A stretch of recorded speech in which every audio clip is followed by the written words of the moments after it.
Woo! Good morning, planet Earth. You are now tuned into Planetary HQ, the planetary headquarters for all of your celestial information. And today we are talking about the ultra-terrestrial history of planet Earth. Who are the ultra-terrestrials? Where did they come from? What is their culture? Where are they at today? Those are all the questions that we are going to answer. We're not going to hope to answer them. We're going to answer them today. I'm your host, Deadrick Baker, joined by my brother, Tay Chilla, and I'm excited. What is an ultra-terrestrial? I mean, that's a question that I guess a lot of people are asking. You know, there's interdimensionals, extraterrestrials, light beings, ETs, aliens, all these different terms, NHI. When you think of that, you just think of beings from space, right? But they get broken down into specific subcategories, and there's a lot of nuance to this. So in order to understand what you're interacting with when it comes to the phenomena, you have to realize that these are beings that have different origins. These beings could exist on different physical, material, or non-material planes. And some of them could actually even be from Earth themselves. And we could be sharing a planet with them. So these are the different types of topics we're going to delve into today, but we're going to have a main focus on the ultra-terrestrials. An ultra-terrestrial is a being that's non-human. Usually I like to think of them as invisible or existing in the astral or morontial realm, but they are born on Earth. They're from Earth. They're Earth citizens just like us. And there are two different species of them on our planet that we're going to focus on today. They both have origins on Earth, and they were actually born from human beings. Well, human beings in quotes. They had human bodies. But so there's two different species. There's an older species and a younger species. We're going to call the older species the primary Midwayers or the primary ultra-terrestrials. We call them Midwayers because they're halfway between physical reality and spiritual reality, but they can phase in and out. They can become invisible. So there's older ones that were born about 250,000 years ago, and they come from the Anunnaki, and the Anunnaki bred with each other and were able to make invisible beings. And then the secondary Midwayers or the secondary ultra-terrestrials, they were made by Adam and Eve, who came about 40,000 years ago. So just for an elementary understanding so that we can get a foundation of where we're going from here, that is what you need to keep in the back of your mind. Also, remember that we did do part 1. So if you haven't seen part 1, go check that out. But you have anything else to say? You have any some sense to throw into the bushel? Yeah, definitely. This is a sick topic. So, the way we've been putting it and kind of figuring out what kind of terminology is to help people use to kind of create some sort of categorization. Because it's funny because the government actually wants like the least amount of categorization so they can use one term in the laws that they're writing about disclosure, right? So they're going to say non-human intelligence, but that's like a very wide berth. They don't want to say extraterrestrial because they actually don't know if these beings are coming from extra the planet. They actually think that some of them, and they're being told that some of them could be from here. So that's why Yeah. it's interesting that they're using a term sort of broad, non-human intelligence. But on this channel, we love to get kind of nitty gritty, look at the Forbidden Scrolls, and start getting some actual detail into our universe ideograph mental framework. And we have some different names of beings throughout history that kind of show up in different religions. And this category explains definitely a lot of unique things. So to put it, celestial, ultra-terrestrial, and aliens are the three kind of categories, with celestial being like closest to what somebody might consider the divine spiritual realms. But there's just all this space in between. And then there's also just like straight up aliens that travel around in spaceships, kind of like how we're like an evolutionary mortal from planet Earth. And we have an obvious relationship to all the other animals here. So that's like the alien angle, right? But the ultra terrestrials and celestials are apparently present on all the planets, and they sort of oversee the life program throughout the universe. They're actually the primary sort of seeders and managers of life. They're just not like super evident in terms of our energy bandwidth spectrum, so we don't notice them. But they're here, and we're going to study one unique group. Yeah, I guess you could say they are an extension of the extraterrestrial organizations. They act as intelligence gatherers, and when the extraterrestrials land on our planet, they usually make contact with the Midwayers because the Midwayers are aware of their presence. They've been doing this. They kind of act as like tour guides. Well, let's get into it. So like I said, this is part 2. Go check out part 1 from the Urantia book, paper 77, The Midway Creatures. And we're at part 3 right now. The Tower of Babel. That's interesting. I think I've heard that from somewhere before. After the submergence of Dalmatia, the Nodites moved north and east, presently founding the new city of Dilmun as their racial and cultural headquarters. So that's cool. First paragraph already going off the rails. Check this out. Dilmun is a real city, and you can go visit it. It's really cool. I'm going to put the link in the chat for the people for you. You think this is the There's same the Wikipedia. location? They're probably using that name because it is the location. Ancient civilization, modern day Bahrain. Okay, 4,000 years ago is when we think it was sort of active. Mesopotamia, Indus River Valley civilization. Yep. Dilmun was a central figure in the Sumerian creation mythology. Oh, you Dilmun was posted described photos in the here. saga Okay. of Enki. Ooh. What's up? I wanted to see this link here. Was it just the Wikipedia stuff? Yeah, the wiki, but there's pictures in the wiki. Okay, got it. Yeah, I'll have it up right now. Okay, so ancient civilizations and lost knowledge. This is where the Anunnaki landed. Mm-hmm. This is where the Anunnaki lived.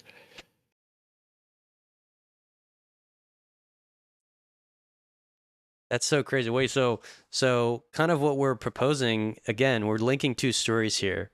So Anunnaki are kind of like aliens. We would consider them aliens, but they had some kids, and part of the kids that they had became ultra-terrestrial. So, okay, yeah, think of it like this. That's kind of a funny story. Like in the U.S., if you're like born here, you get citizenship.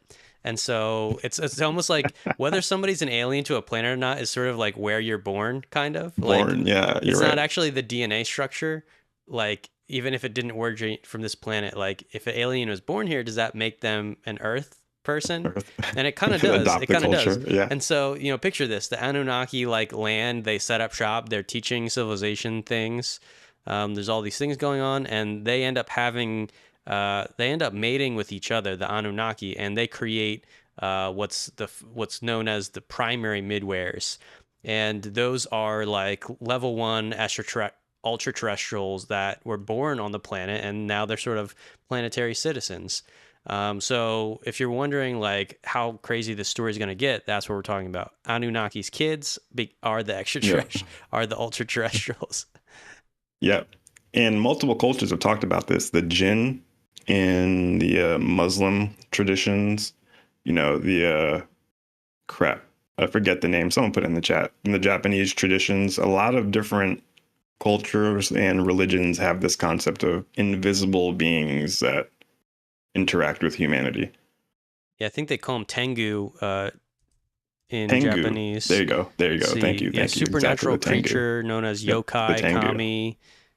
Human features with long nose or beak, associated with mountains and malicious nature.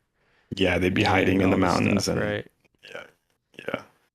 So, yeah, a lot of cultures talk about this. So the ultra-terrestrials, and that's pretty cool. You can go to Dilmun. One of the earliest inscriptions mentioning Dilmun is that of King Urnanshi of Lagash, found in a door socket. The ships of Dilmun brought him wood as a tribute from foreign lands. Some texts mention that exported wool to Dilmun. And these texts indicate that merchants returned from Dilmun to Ur with abundant profits. So just showing you that Mesopotamian trade connection. And that was all set up by the Anunnaki. So after the submergence of Dalmatia, the Nadites moved north and east, presently founding the new city of Dilmun as their racial and cultural headquarters. So the Nadites are the descendants of the Anunnaki. The Anunnaki mated with men and women. They mated with females. And like the Bible says, the sons of God came into the daughters of men, and they bore them children. And thus began the mighty men of old, or the Nephilim. So these are the Nadites. The descendants of the Anunnaki are the Nadites, and now we're following the Nadites around for this narrative. Okay.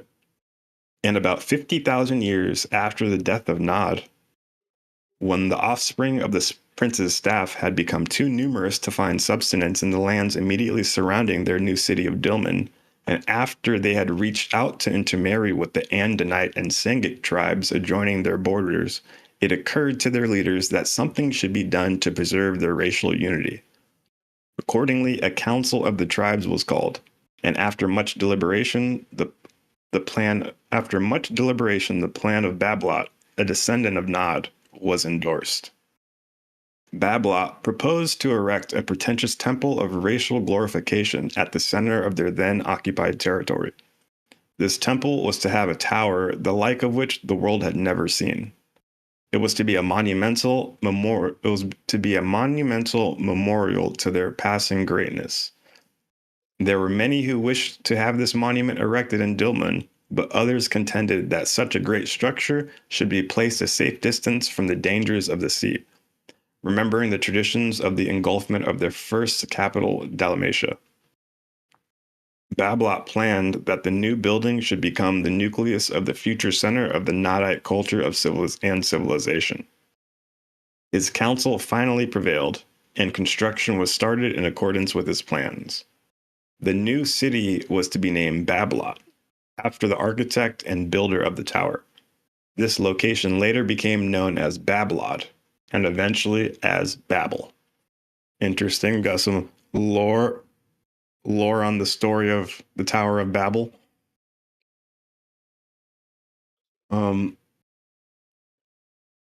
Let's keep it going.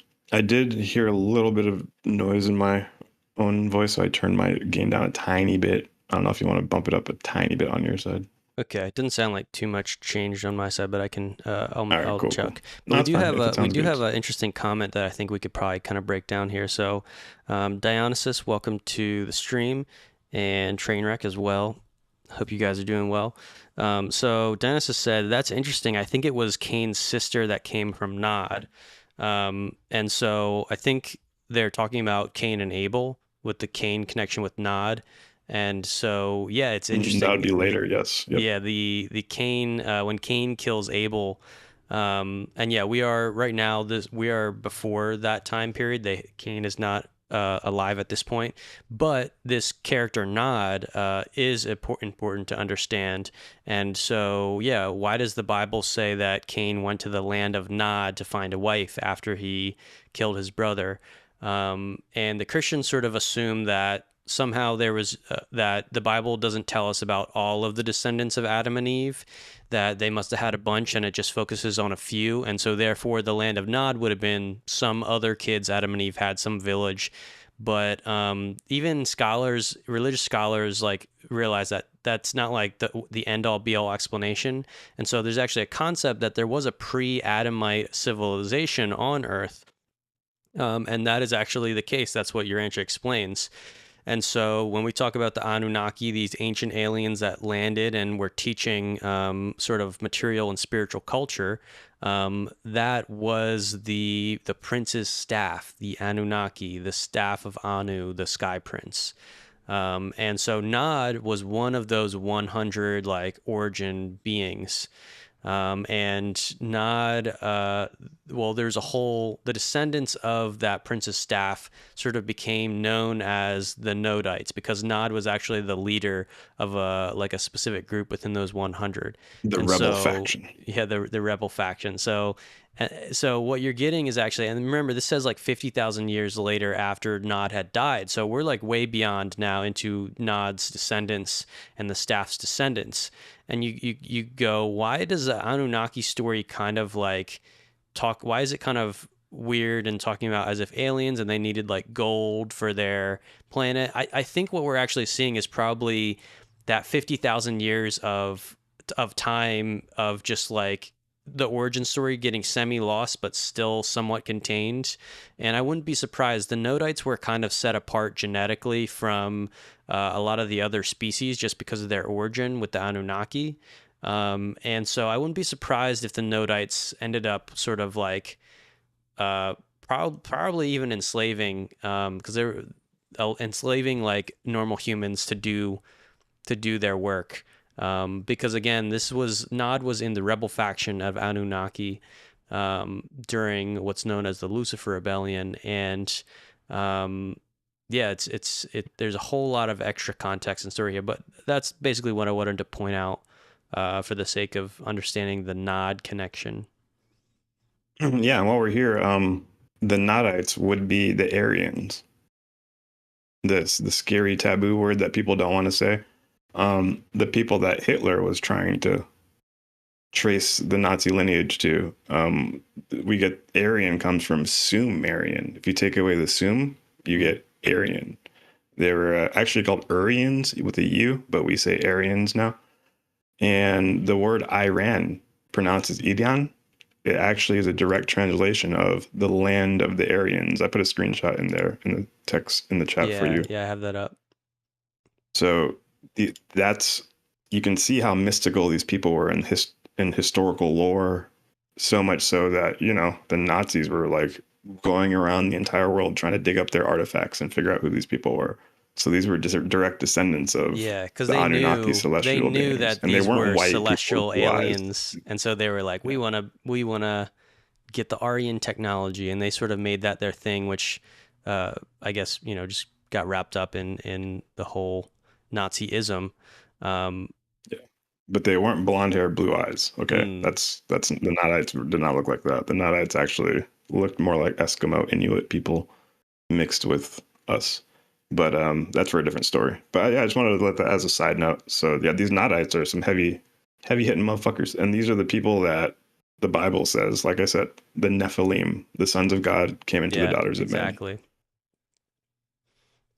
You get So the keep it Diary of a going. Nephilim. That's what we're about to read. Oh, God. Yeah, pretty much. That'd be a fun video title. That's a good video title for sure. To change it up. But the Nodites were still somewhat divided in sentiment as to the plans and purpose of this undertaking. Neither were their leaders altogether agreed concerning either construction plans or usage of the buildings after they should be completed. After 4.5 years of work, a great dispute arose about the object and motive for the erection of the tower. The contentions became so bitter that all work stopped. The food carriers spread the news of the dissension, and large numbers of the tribes began to foregather at the building site. 3 differing views were propounded as to the purpose of building the tower. Number 1, the largest group, almost one half, desired to see the tower built as a memorial of Nodite history and racial superiority. They thought it ought to be a great and imposing structure which would challenge the admiration of all future generations. Number 2, the next largest faction wanted the tower designed to commemorate the Dilmun culture. They foresaw that Bablot would become a great center of commerce, art, and manufacture. And number 3, the smallest and minority contingent held that the erection of the tower presented an opportunity for making atonement for the folly of their progenitors in participating in the Caligaster rebellion, aka when the Anunnakis rebelled against God. They maintained that the tower should be devoted to the worship of the Father of all, that the whole purpose of the new city should be to take place of Dalmatia, to function as the cultural and religious center for the surrounding barbarians. Interesting. So the third group wanted to atone for their past rebellion, participating in the Lucifer rebellion. And Because it remember said, that for the viewers, half of the Anunnaki chose to participate, side with Lucifer directly 250,000 years ago. it's interesting that, like, I was speculating earlier, like 50,000 years have passed by. How much do they still remember of their origin story with Good Nod question. and the staff? But it says right here that they did know about They that. knew They enough. at least Yeah, they knew knew enough. enough. They remembered that they sided with Caligassia. And also, like, you got to wonder, like, when the parents of your kind of race are celestial beings, what type of knowledge did they pass down?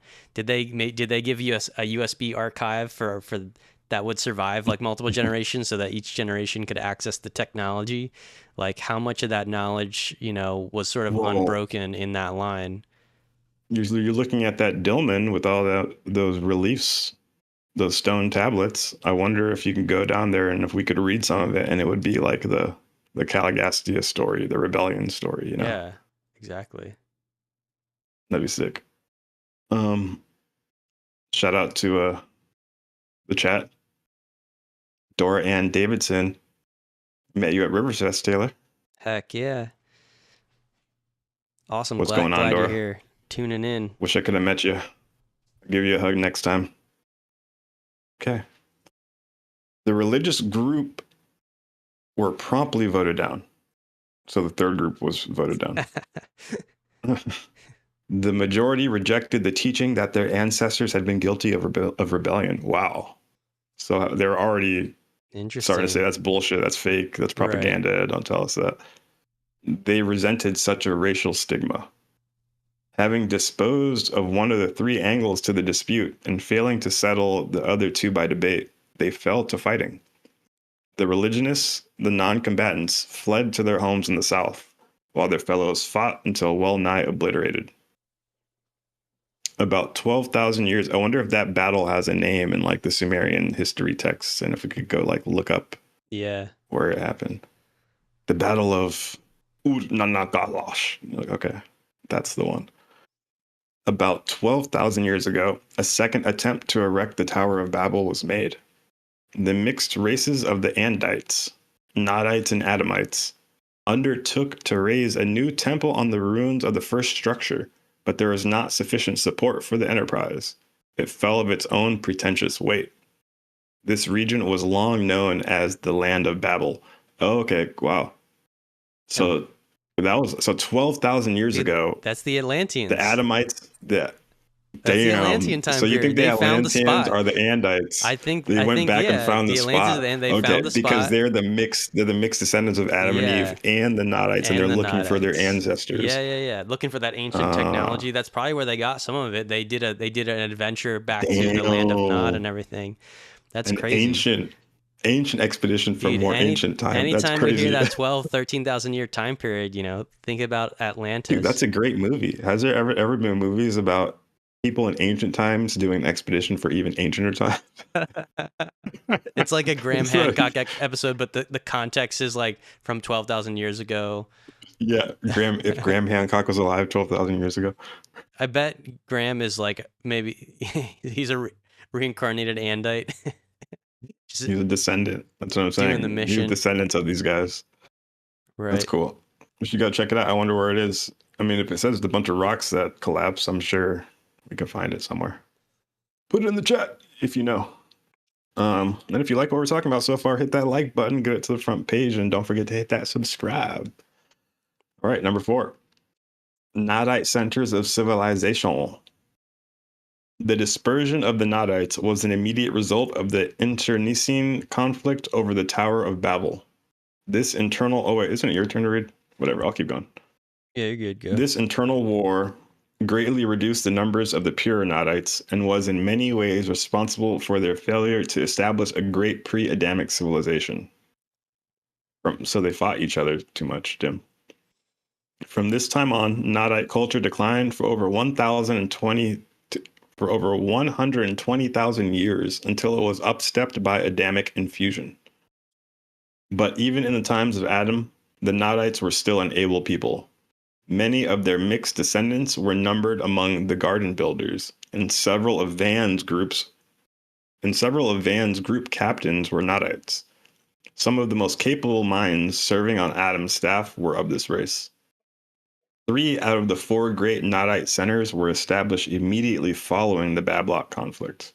Okay, so this is where the Aryans start to travel. That's why you get like the Sumerians start to travel. The Nodite expansions. That's why in India they use the same language and writing style and cultural style among the Indus River Valley, because some of these people migrated there directly after this Babylon conflict. So some of these people went and conquered northern India and became that Brahmin class. And they created the caste system to keep the darker skinned people from mating with them, because they became the holy caste. That's why northern India is a lot light skinner, and the caste system still kind of exists. I think the Sumerians did that to keep their racial integrity pure, like they were kind of talking about in these papers. Right. Some of them went south, some of them went towards the China. For them, they became the Mongolians. Genghis Khan was a descendant of them. Did you know that? When he would go No. fight, he'd show up to a village and say, "There's only one God. If you don't believe it, we're going to murder everybody and take all your women." So you'd have to, and that was one way of getting everybody to convert to monotheism. So yeah, whatever. It's just filling some backstories into modern history on how this affected it, because these are real stories. Okay, so let's talk about these different types of Nodites, or the different types of what would be celestial beings, celestial descendants on Earth. The Western or Syrian Nodites.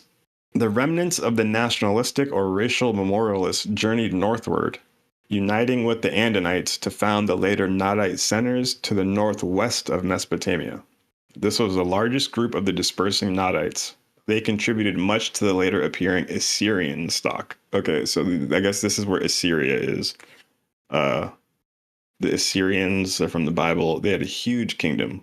A lot of people consider them direct descendants from the Sumerians, but they're not Sumerians themselves. They're Assyrians. A lot of the tablets that we have today, I think that tablet that Billy Carson loves reading and everybody else, the what's the word? Do you remember the name of it? What, the Emerald Tablet, or the Atra No. Hassis or something? Yeah, the Atrahasis. So the Atrahasis, that was actually found in an Assyrian library, and it's written in cuneiform, which is the same letters that the Sumerians had, but it's a different system. It's like writing Spanish with English, or writing Chinese with English letters. You know how they're different languages, but they use the same characters. It's the same thing with Sumerian and Assyrian.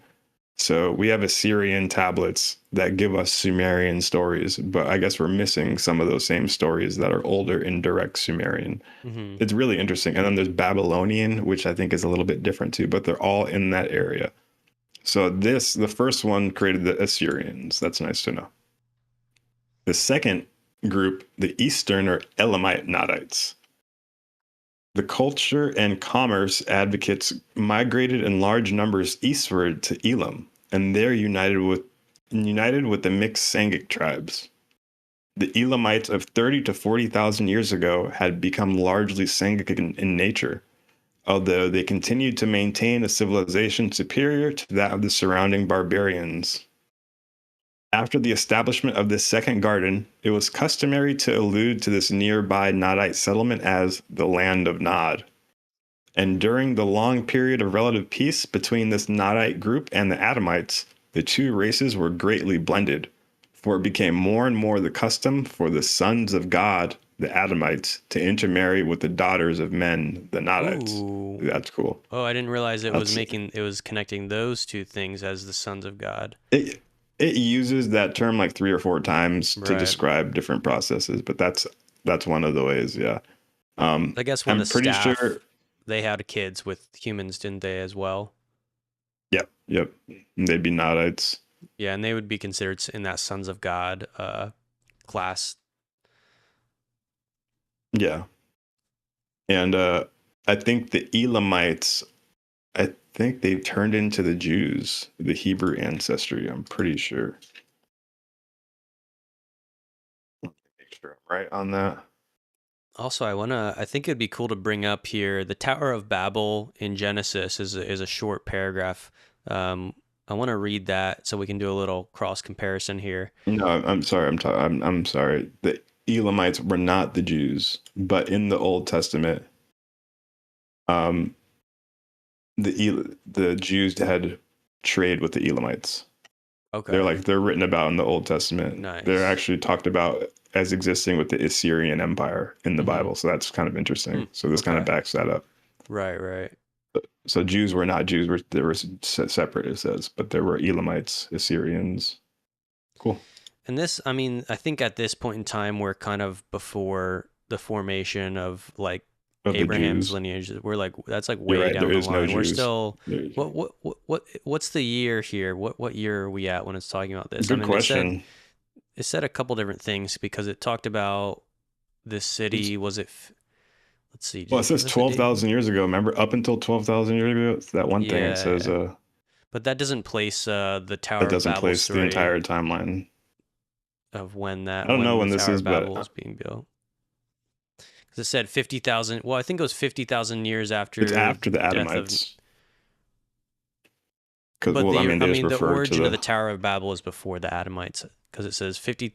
I think. Oh, you're talking about that timeline? Okay. Yeah, yeah, About, yeah. yeah, we're in between 50,000. Yes, I would say 50,000. You said 50,000 after Nod died? Dead? Yeah, it said 50,000 years after Nod died, but so we can place Okay. Nod at what? They landed. The staff landed. How long ago was that? 200,000 years, or that was a rebellion time? So they were here a little bit 500,000 before. years ago? Okay, that was with, and then that was with the planetary prince along Mm-hmm. that same time. So 500,000 years ago, and then I'm guessing 200,000. this So is post rebellion. yeah, because rebellion was around the 200,000. So they were. Does that means the staff was there for Oh, 250,000 years. Doing good. 300,000 years? Doing pretty good, yeah. Okay. Yeah. Yeah, so there's a whole epic timeline kind of that it goes over. Mm-hmm. And that's wild. So the Elamites were alive from way back then, all the way up until the times of the Jews. So they'd been around, and the Assyrians. So they'd been kingdoms for a long time, I'm guessing. Cool. Just trying to get like a mental understanding, viewers, of where we at on the historic timeline Yeah. compared to this story, I guess. Should we keep reading or should we compare the Tower of Babel as it's described in the Bible? Should we interject that now? Yeah, why not? Throw it in. Dope. So let me pull this up on the screen for y'all, and then I can even share my screen so you see it.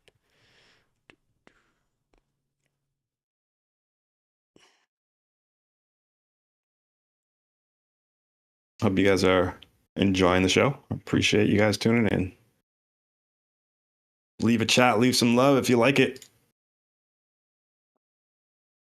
All right. So I see it. yeah, Cool. yeah. So you already know this is an interesting story that people love to bring up, the Tower of Babel. You know, when the humans were so proud that they challenged God with this tower. And we just Yeah. heard another kind of version of the story. But if you actually cross compare, it actually, both of them make sense and you can understand how we get this version of it. So this says now the whole earth had one language and the same words. As the people migrated from the east, they found a plain in the land of Shinar and settled there. They said to one another, let us make bricks and burn them thoroughly, as they had brick for stone and bitumen for mortar. They said, come, let us build ourselves a city and a tower with its top in the heavens, and let us make a name for ourselves, lest we be dispersed over the face of the whole earth. Now everything from here actually seems pretty accurate here, right? We just read that from the they were Urantia like story, yeah. 3 different reasons that they wanted to build the city. The first group, which was the largest, wanted to see it as a sort of memorial to their greatness. And then the next one was a sort of, I guess, tower designated commemorate the Dilmun culture. So as a center of commerce, art, and manufacturing. And then the last group was like, let's make it sort of a religious site, sort of in reverence of our mistakes for the past. So, right. So that's what we got so far. Yeah, I feel like what you just read is a totally different writing style than the rest of the paragraph. It almost feels like it was added. Which you're talking about in the Bible part or the? Yeah, in the Bible part. Like when you read all that up until whole earth, it has a writing style more like historical record. Mm-hmm. And then now read the writing style for everything after that. Yeah. So we're gonna do that. And also, what about? Do you know what was the languages at the times? At this time, the Nodites had, because there it is true that there was like a language that both the prince's staff and the Adamites sort of knew and brought, and that they were using as the main language that they were trying to teach the humans. And so there was a sort of one language concept.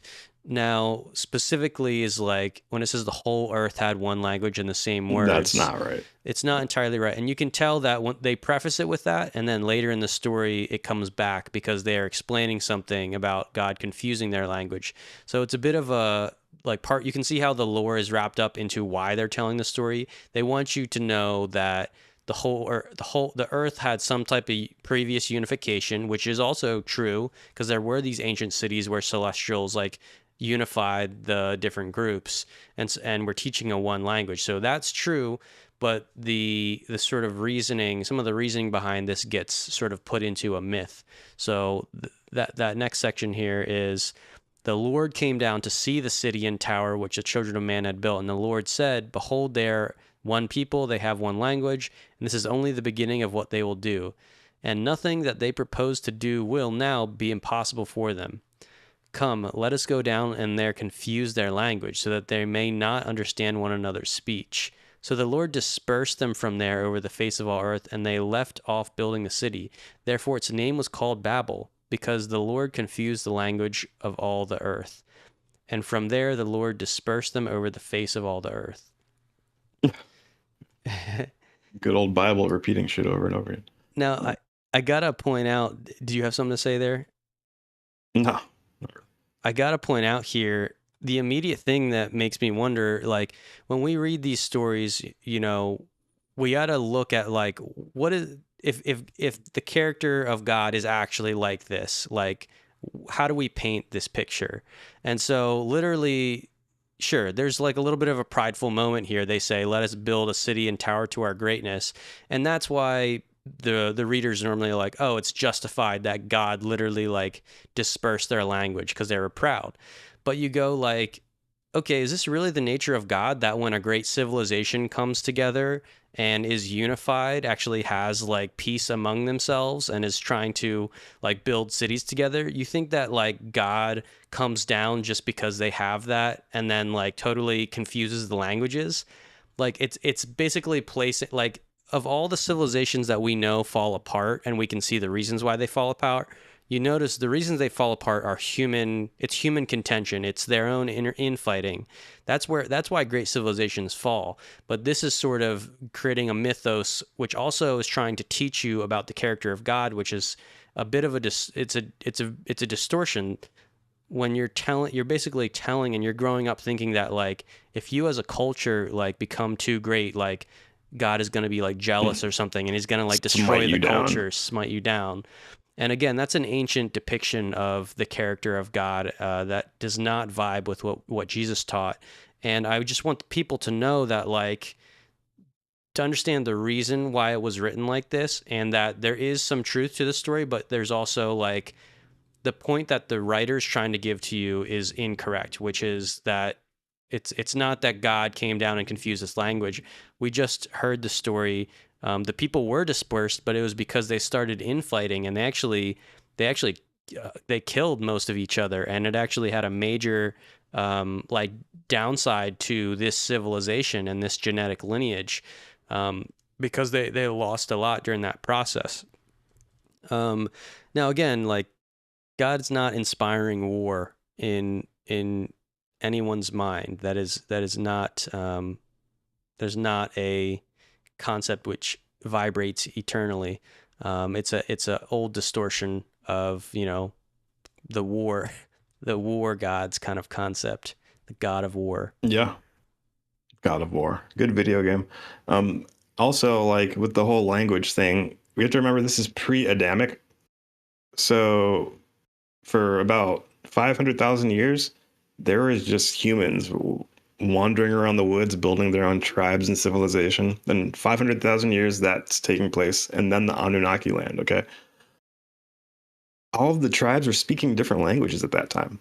When the Anunnaki landed and created this central city and civilization, and then started training the tribes around them, they all started speaking one language. And then they were setting up trade routes farther out that spoke that same language so that everybody would start speaking that same language along that trade route.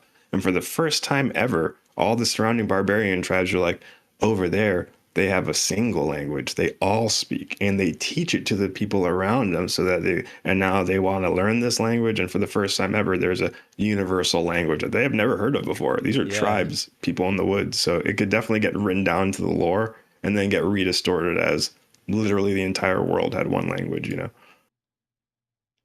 Yeah. It's so interesting though, the way that the stories kind of propagate, and it now when I read the two stories, I'm glad we have them both, because it helps us understand, you know, how, because again, we look at the Anunnaki story and I'm like, I think that there's a grain of truth in there in the Sumerian like writings, but it doesn't like fully mesh with the full context that we get, you know, in this book. But when you cross compare all the Forbidden Scrolls together, you can get a cohesive picture of what actually went down, and that's what we love doing here. So, I want to see it. I want to see it without any haze. Break it down. 4K, 8K. Show me what you got. VR. Work that. Revelation. Damn, was that blasphemy? I'm going to hell. All right. Part 3. Where did the third group of the Nodites, of the descendants of the Anunnaki, go to? So these are literally like hybrids. These are humans that have alien DNA. I know. They trick us. When we're reading this, they kind of trick us because they don't use crazy words like alien hybrids, but like that's what this is. This is the hybrid. This is the alien hybridization program that like the original survived program. Here. It's the original program. It's the one that had the largest effect. That it was so long ago that now we look at modern humans and are like, I wonder why we look so different. We don't know. Yeah. And that's what my next episode's working on. Hint, hint, viewers, is John Ramirez, 25 years in the CIA, says there's a higher top secret level than just the alien crafts. It's that the CIA is actively tracking who has the most alien blood, who has the most alien human DNA in them. That's kind of trippy to think about. They're trying to actively figure out who has this and keep tabs on them for some reason. They're still trying to track the Aryans. Yeah, exactly. The Nazis never died. The Nazis never gave up. Let's talk to Brad Olson. Episode coming soon with Brad Olson Antarctica, too, by the way. Shout out to Brad. The Nazis never gave up. All right, part 3. The Central or Pre-Sumerian Nodites. A small group at the mouth of the Tigris and Euphrates River maintained more of their racial integrity. They persisted for thousands of years and eventually furnished the Nodite ancestry, which blended with the Adamites to found the Sumerian people of historic times. So this is where they start getting the term Sumerian that we know of, because back then they didn't call themselves Sumerians. So one group kind of stayed in that area, and they became the Sumerians. And all this explains how the Sumerians appeared so suddenly and mysteriously on the stage of action in Mesopotamia. See, that answered so much. I sometimes wonder and look back in my mind when I was a little kid, and there's certain moments in my life where it felt like the Seraphim took my attention and like focused it on it. And specifically when I was growing up, I mean, maybe I just liked it a lot. I loved learning about the Sumerians. And I remember my teacher told us one time, like, the Sumerian civilization was the first civilization ever, the first city.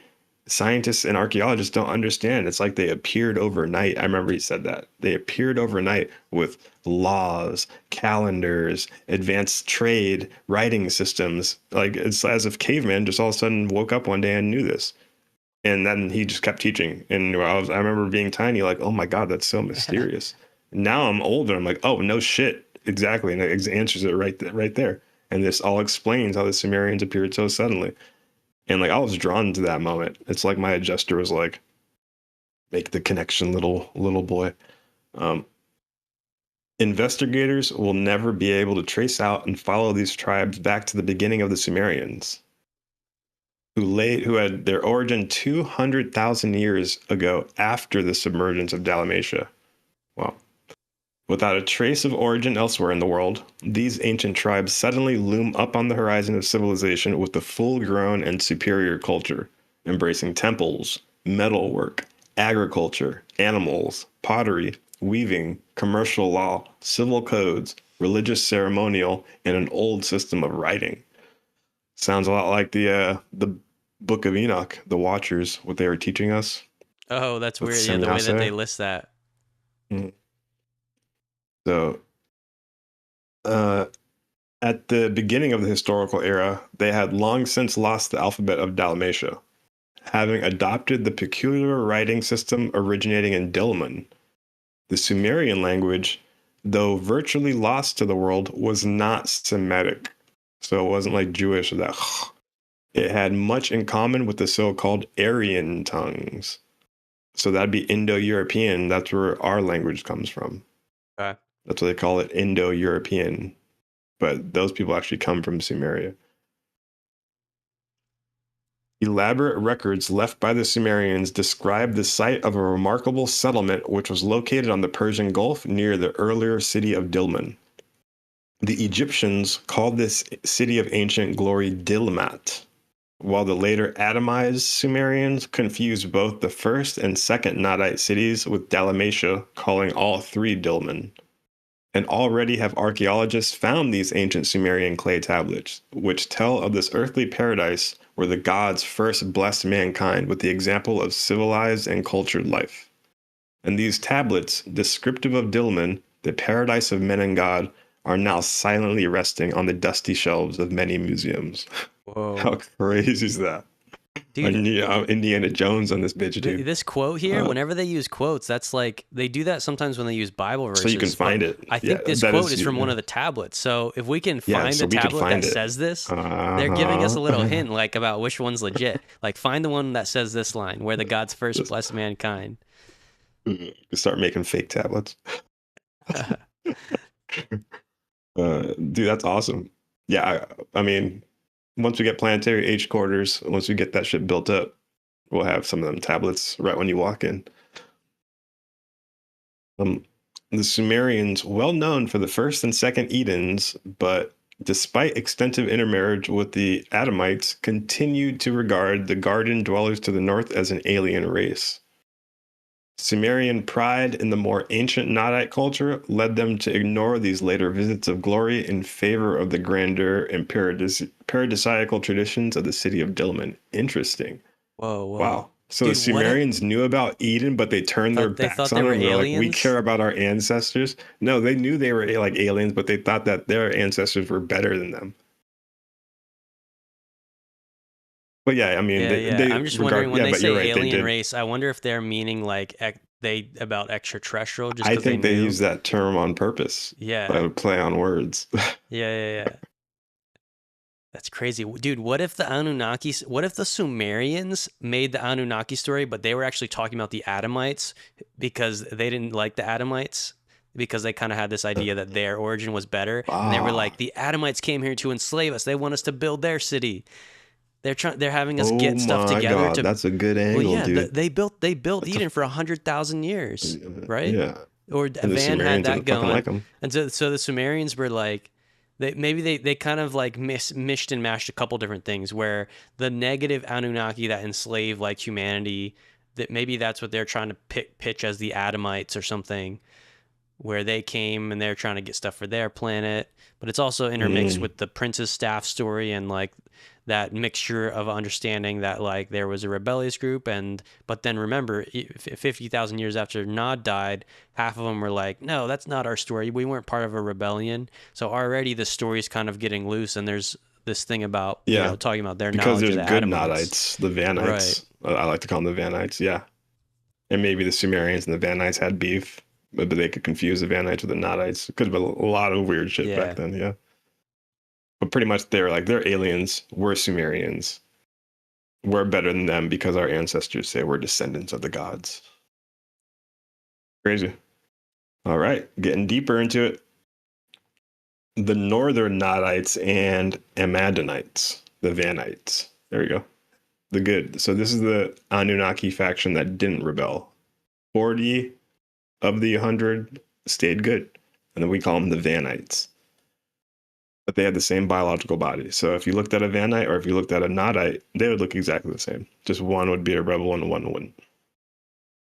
This group arose prior to the Bablock conflict.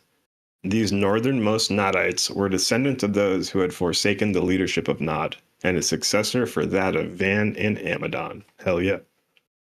Some of the early associates of Van subsequently settled about the shores of the lake which still bears his name, and their traditions grew up about this locality. It's true. The kingdom of Urantia. It's fucking awesome. It's like a proto-Sumerian culture that's out there around Lake Van in Turkey. And then Göbekli Tepe, that crazy ancient site, is in Turkey, not too far either. So it's like you start to see where these celestials built these megalithic sites that all the ancient alien people love. And it's like, hey, the answer's right here, guys. Yeah, you're right. Aliens built them, but like this. Some of the early associates of Van subsequently settled around the lake that still bears the name. Yeah. Ararat became their sacred mountain, having much the same meaning to later-day Vanites that Sinai had to the Hebrews. 10,000 years ago, the Vanite ancestors of the Assyrians taught that their moral law of 7 commandments had been given to Van by the gods upon Mount Ararat. They firmly believed that Van and his associate Amadon were taken alive from the planet while they were up on the mountain engaged in worship. Dude, that's crazy. Okay, so they're saying that's a Vanite story. Yeah, they were. Left the planet after they left Adam on and top Eve arrived. They left. They beamed up. But if you think about it, that's a Vanite story, and that was before the Hebrews. So that happened on Mount Ararat. But the Hebrews took that and took Moses on top of Mount Sinai, where he got his 10 commandments. The 10 commandment story is a direct copy of the Vanite story. They're telling you right here. But doesn't it also talk about the 10 commandments story here and Moses? Does Urantia explain that? Let me look that up here. Not really. Because maybe, let's see. I'm trying to think about like how much does it tell us about Moses? I see what you're saying, where the whole 10 Commandments mythos might actually be a mix of these stories. Copy and paste from the Vanite. Mm-hmm. And doesn't it list like Moses's laws and that they were? It just says they were like a copy of. Yeah, what does it say? I don't think it talks about the biblical 10 Commandments story.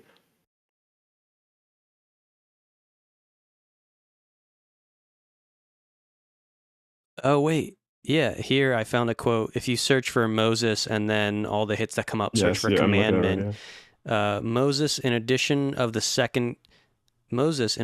second commandment to the ancient Dalmatian moral code, made an effort to control fetish worship among the Hebrews.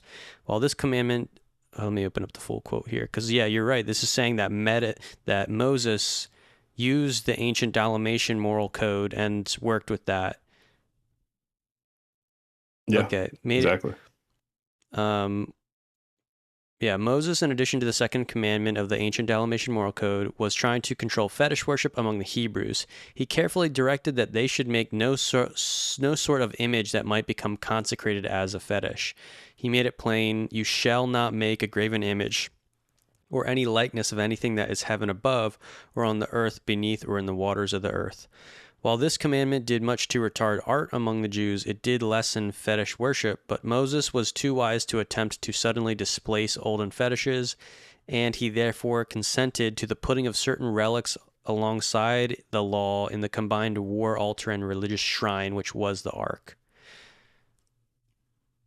Okay, I'm reading the Matchless Moses. It says, yeah, when Moses pretty much broke out of Egypt and took over all the slaves, right, the Bedouins, he compiled the ancient commandments, and when they were on the run near Mount Sinai, he revealed to them his 10 commandments.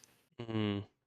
But he wasn't on top of the mountain and didn't get them from God. I know that sounds like blasphemy. So that story was probably copy and pasted from the Vanite story. Yeah. And maybe Moses had some spiritual experiences on the mountain, but you know, because there's that story of like his face. I think that is, they say that his face is glowing in the Bible. He meets God and then he gives the 10 Commandments. He comes down and his face is glowing. Yeah. But yeah, They're worshiping a now calf. we can kind of see here these two connections between the original Vanite story of 7 commandments given by the gods, and then On top of Ararat. yeah, and it even says that Moses knew about the moral codes of Dalmatia, whether he knew the full story or just had the codes because he spent time in Egypt. He had the codes. Or Dalmatian. The old light codes. Yeah, the whole like code in stone. Like, yeah, that's gangster. That's It's cool. wild. All right, we're learning. Hope you guys are learning with us. Glad you guys are with us. Any And new questions? we're gonna get to the ultraterrestrials. We're about to hit that that paragraph here where it talks about the origin of the secondary midwayers. So stay tuned, keep it locked in, and Yeah. Let's go. let's go. You need another backstory, man. Fucking. All right. What is it? Where are we? Okay, cool. I think you're Mount finishing Ararat out was the a others. sacred mountain of northern Mesopotamia. And since much of your tradition of these ancient times was acquired in connection with the Babylonian story of the flood, it is not surprising that Mount Ararat and its region were woven into the later Jewish story of Noah and the universal flood. About 35,000 BC, Adam's son visited one of the easternmost of the old Vanite settlements to found his center of civilization. Well, and maybe that was Göbekli Tepe they're talking about. Mm-hmm. And Karahan Tepe. Everybody's freaking out. It's a cool spot. Cool. Okay, wait. 35,000 BC, Adamson visited. Adam and Eve arrived at 37,000. Adamson was the first son, right? That means Adamson lived for 2,000 years? I don't know if it reveals that in another place, but that's like a direct sort of date mancy to figure out how Wow. long Adamson lived. Date man. I mean, Wow. it doesn't it? It's Okay, I mean, so we knew that Adam and Eve like lived longer, but I thought it gave a lifespan like when Adam died. Or no, I feel it like does. I don't remember it's exactly. somewhat inferred or something. I thought it was only 100 years, or they were only it was only 100 years of life, and then they rebelled, and I don't know how long they lived after that. I'm Yeah, not sure. it was definitely 100 years until they rebelled, because I remember it was like Yeah. 100 years went by and they were annoyed about the progress. They were very And they had started such a fucking hard the humans. time. Yeah, and then They only lasted forbidden 100 years. fruit. They started fucking us. So I just looked up how far Göbekli Tepe is from Lake Van, and by road, the trip's only 7 hours away. It's only 300 miles. If you're driving or 300 what? miles. 7 300 miles hour. altogether. Driving 300 7 miles. hours. Right, But you know, right. back then they would walk. They could walk that. They just walk all day for days. Archaeological significance: obsidian artifacts found at Göbekli Tepe show that the materials come from Lake Van.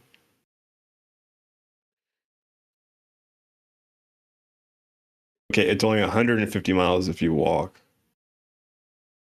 I guess the roads are longer. Right. That's cool. So yeah, they could have easily. It was probably the outpost. Yeah. And guess who just bought it? Fucking the World Economic Foundation, the They Antarctic bought Nazi what? Foundation. They Lake bought Van? Göbekli Tepe Oh, and they all that bought. shit. Yeah, and Whoa. they said no one can like they have a thing that we're not allowed to dig any more out for the next 10 years. It's fucking weird. What? You know, because Yeah, they 'cause know. there's too much They don't things want with people to aliens know. going on. They don't want the ancient alien knowledge to add to it. Mm-hmm. They're like, we can't spin the story if there's evidence of ancient aliens here Just already out in telling the the open. story. Yeah. Or I don't know, maybe they're just like, we need a slow release. Maybe after the Yeah, aliens they are want to revealed control that it. we will learn that. All right. Here we go, baby. Adamson and Rada. We got this. This is a love story. This is a fanfic right here. This is top notch. And like Adamson and Rada's kids, craziest thing ever. Let's get into it. Having delineated the nodite antecedents of the ancestry of the secondary Midwayers, this narrative should now give consideration to the Adamic half of their ancestry, for the secondary Midwayers are also the grandchildren of Adamson, the firstborn of the violet race of Urantia. Adamson was among that group of the children of Adam and Eve who elected to remain on earth with their father and mother. Now, this eldest son of Adam had often heard from Van and Amadon the story of their highland home in the north, and sometime after the establishment of the second garden, he determined to go in search of this land of his youthful dreams. Oh, that's like literally the beginning scene of a movie. Yeah. Like, the kid, Planetary HQ. The kid of Adam and Before we Eve die. hears tales of the land of his youthful dreams, and he goes on an adventure to find it. Now, that being said, it took him 120 years to go on this adventure. So Adamson was 120 years old at this time, and had been so yeah, that still gets me. I think it's telling us here 100. I think I'll have to come back to that if it's revealing something about how old he lived to. So yeah, because Adam and Eve are still alive at this time. Yeah, and Van had the tree of life, so I wonder if he gave some to Adamson. Oh no, Van left when Adam and Eve arrived. So yeah, and they took the plant upon rebellion. Yeah. So Adamson was 120 years old at this time and had been the father of 32 pure line children of the first garden. He wanted to remain with his parents and assist them in upbuilding the second garden, but he was greatly disturbed by the loss of his mate and their children, who had all elected to go to Urantia along with those other Adamic children who chose to become wards of the Most High. So, quick explainer for people watching. What it's talking about is the fall of Adam and Eve, the real story behind the story. And when Adam and Eve sort of defaulted on their cosmic mission, they basically had a set of parameters that they were agreed to follow on how they managed the planet as the sort of appointees. And when they switched it up because there was already a rebellion that was here and the conditions were really hard. When they switched it up, the sort of Celestials came in and they were like, they gave Adam and Eve's direct kids. They were like, look, the mission has failed. Adam and Eve have to stay here, but if y'all want to come up, we'll beam you up to the Urantia planets, and a lot of them actually did that. So Urantia is one of these planets that we're eventually going to go to in the afterlife. In our afterlife, but some beings actually sort of originate from there. It's not the afterlife to them, it's just life. So yeah, exactly. That's why it's called the Garden of Eden, because it's from Urantia. It's like a representative of Urantia. Right, yeah. I think, that's probably even why they use the term Urantia, because it's always like, what came first? The word, is the planet called Urantia, or are they calling it Urantia because it's linked to the city of Eden, which was our name for this ancient garden city, which was meant to model a spiritual planet of great beauty. So yeah, the Eden connection there. Yeah, and supposedly Urantia is where all the Adam and Eve's, that's their home world. So every planet gets an Adam and Eve. And when another planet, they evolve an intelligent being, and Adam and Eve lands on their planet and helps them out create civilization. But apparently Adam and Eve, all the Adam and Eves come from Urantia. It's like their headquarters. Yeah. So Adamson would not desert his parents on Urantia. He was disinclined to flee from hardship or danger, but he found the associations of the second garden far from satisfying. He did much to forward the early activities of defense and construction, but decided to leave for the north at the earliest opportunity. And though his departure was wholly pleasant, Adam and Eve were much grieved to lose their eldest son, to have him go out into a strange and hostile world, as they feared never to return. Oh, but he went anyway. and a company of 27 followed Adamson northward in quest of these people of his childhood fantasies. In a little over 3 years, Adamson's party actually found the object of their adventure, and among these people he discovered a wonderful and beautiful woman, 20 years old, who claimed to be the last pure-line descendant of the prince's staff. This woman, Rada, said that her ancestors were all descendants of 2 of the fallen staff of the prince. She was the last of her race, having no living brothers or sisters. She had about decided not to mate, had about made up her mind to die without issue, but she lost her heart to the majestic Adamson. And when she heard the story of Eden, how the predictions of Van and Abaddon had really come to pass, and as she listened to the recital of the garden default, she was encompassed with but a single thought, to marry this son and heir of Adam, and quickly the idea grew upon Adamson. In a little more than 3 months, they were married. Damn, moving quick. Yeah, 120 years old, 20 years old. Celestial science, how the Celestials do it. No, you gotta make the genetic childhoods Keep and going, man. The creation program must go on.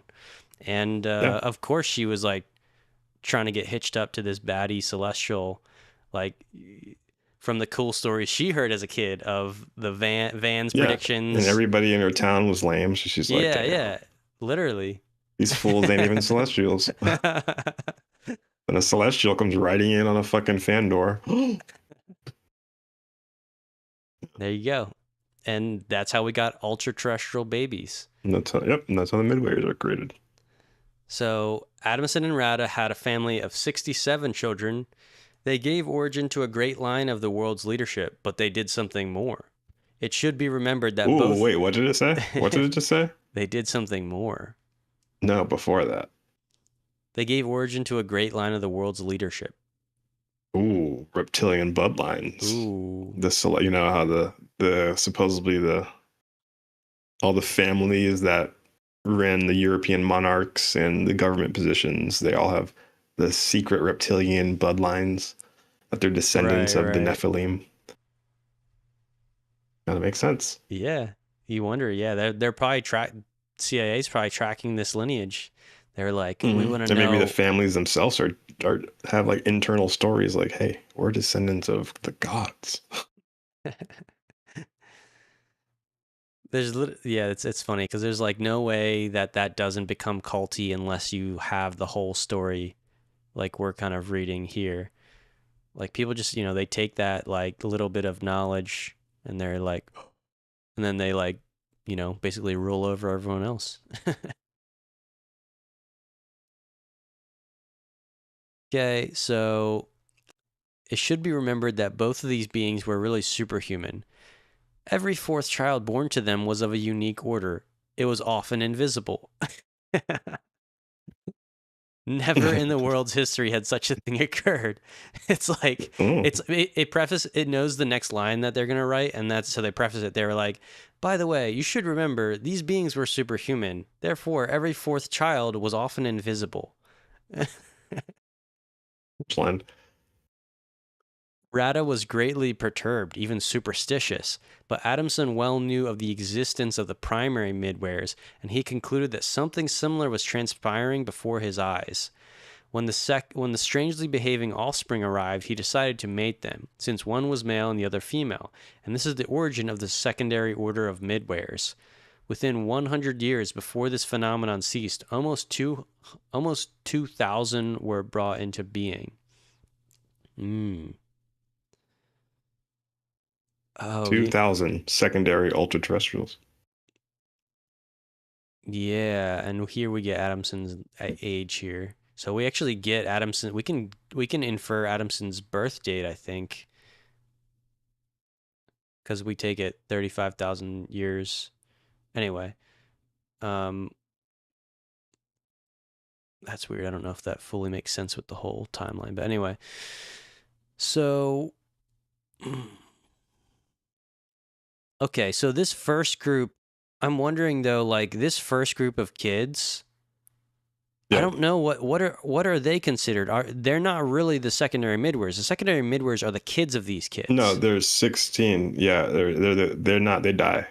Yeah, and so when I was saying The earlier, original like 16 die. when it says that these every fourth child that they were invisible, I think they're almost like maybe they are more They're like physical.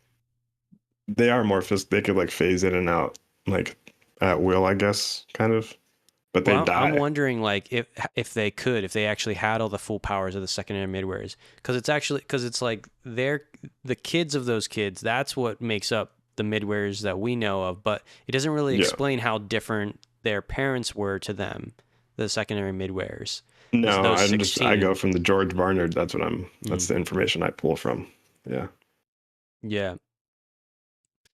So yeah, we'll keep reading here. Adamson lived for 396 years. Many times he returned to visit his father and mother. Every 7 years, he and Rada journeyed south to the second garden. And meanwhile, the Midwares kept him informed regarding the welfare of his people. See, how cool is that? So he can communicate Right? with his midwayers, and he had like an intelligence core, just invisible, that could instantaneously appear across the globe, and then come back and be like, "This is happening." Pew, pew, like, and he had 2,000 of them. Like, fuck. Yeah. He must And have he just like been like raised running the them. planet. Yeah, yeah. They're his dad. They love him. Yeah, He's exactly. his they're his grandfather. Oh, his granddad. Yeah, his Yeah. granddad. Yeah. Granddad Adamson. They probably you gotta wonder like what sort of like youthful kind of tricks they would play on Adamson. And I think Adamson could see them, right? Because he's Oh like yeah, he could he's the see first them because he's he's first Adamic. He's full descendant, blooded. yeah, Adamic race. So it basically says that like Yeah. Adam and Eve, they could communicate and like actually see the Celestials because they had special bodies that were created for them. And so their direct descendant. It even says Adam and Eve had telepathy and that they could communicate with their direct descendants, but that kind of fell off after a couple generations. The telepathy. But they still, yeah, Adamson was probably still pretty tuned in to being able to sort of like that psychic mental bandwidth, because he had that enhanced violet DNA. Yeah, and according to the George Bernard papers, a guy supposedly who made contact with the Midwayers, they tell him that some humans that gene gets activated in because their descendants, they have some Adamic or Anunnaki blood in them, and every now and then somebody will get born who has the ability to see it. Mm. They can see like ghosts, or maybe people think they're Oh, schizophrenic and or something. George is one of those people because he's like George is sensitive. one of those Yeah, people. He could got see it, it. got Yeah, it. That's crazy. The gene is still there in us, waiting to be it's unlocked. The latent. third eye. It's like Hmm. what maybe naturally activates the third eye or something. Where sometimes you can sort of use practices to do that. But it was supposed to happen. I think it was supposed to happen for everyone. Meaning, if Yeah, the I mean, if the Adamic Adamic DNA was program would fully have, integrated, yeah. we could see the fourth dimension or the astral kind of perceptions. Like that would Damn, be that's normal to crazy. like just tap into, and that would So on allow advanced communication with planets, everybody could celestials. see it. Yeah, that's Like that's other planets why that have other fully made it, planets. it's normal. Yeah, So we're the only people that are deprived of that, really. right. Normally, that psychic like insight. 'Cause that's part of spiritual development is like being able to kind of see beyond, seeing more spectrum of energy and perceiving. Um, and even the whole, mental, that's like the whole mental realms. But yeah, I've always wondered, even like when it talks about the Pleiadians being like more psychic than us, I'm like, why is that happening? Like, what happened to us? And this is They this probably is fully kind of what made it. happened to us. Yeah. Yeah. They didn't default or rebel. Yeah. Good for them. So Well, it's cooler when you live a life without being able to see it. That's all I gotta say. it increases the veil, the contrast. Hmm. Maybe it's like blissful ignorance by not seeing what's going on. We don't know. We either don't know how bad it is or don't know how good it is. We're just stupid. Adamson and Rada thus had at their command this corps of marvelous helpers who labored with them throughout their long lives to assist in the propagation of advanced truth and in the spread of higher standards of spiritual, intellectual, and physical living. And the results of this effort at world betterment never did fully eclipse never did become fully eclipsed by subsequent retrogressions. The Good. Adamsonites. So they did so much that even until now, even though it's all fucked up, we're still living off of their advancements. That's how good they did for mind, body, spirit progress. Yeah. Spiritual, intellectual, physical living. It's fucking philosophy, baby. They were Planetary HQ before there was Planetary. I mean, we're just copying them. So Exactly. The Adamsonites maintained a high culture for almost 7,000 years from the times of Adamson and Rada. Later on, they became admixed with the neighboring Nodites and Andonites and were also included among the mighty men of old. And some of the advances of that age persisted to become a latent part of the cultural potential which later blossomed into European civilization. Okay. Yep. This center of civilization was situated in the region east of the southern end of the Caspian Sea near the Kopet Dagh. A short way up in the foothills of Turkestan are the vestiges of what was one time the Adamsonite headquarters of the Violet race. When you get there, Kopet Dagh. In these highland sites situated in a narrow and ancient fertile belt lying in the lower foothills of the Kopet Range, there successively arose at various periods 4 diverse cultures, respectively fostered by 4 different groups of Adamson's descendants. It was the second of these groups which migrated westward to Greece and the islands of the Mediterranean. The residue of Adamson's descendants migrated north and west to enter Europe with the blended stock of the last Andite wave coming out of Mesopotamia, and they were also numbered among the Andite Aryan invaders of India.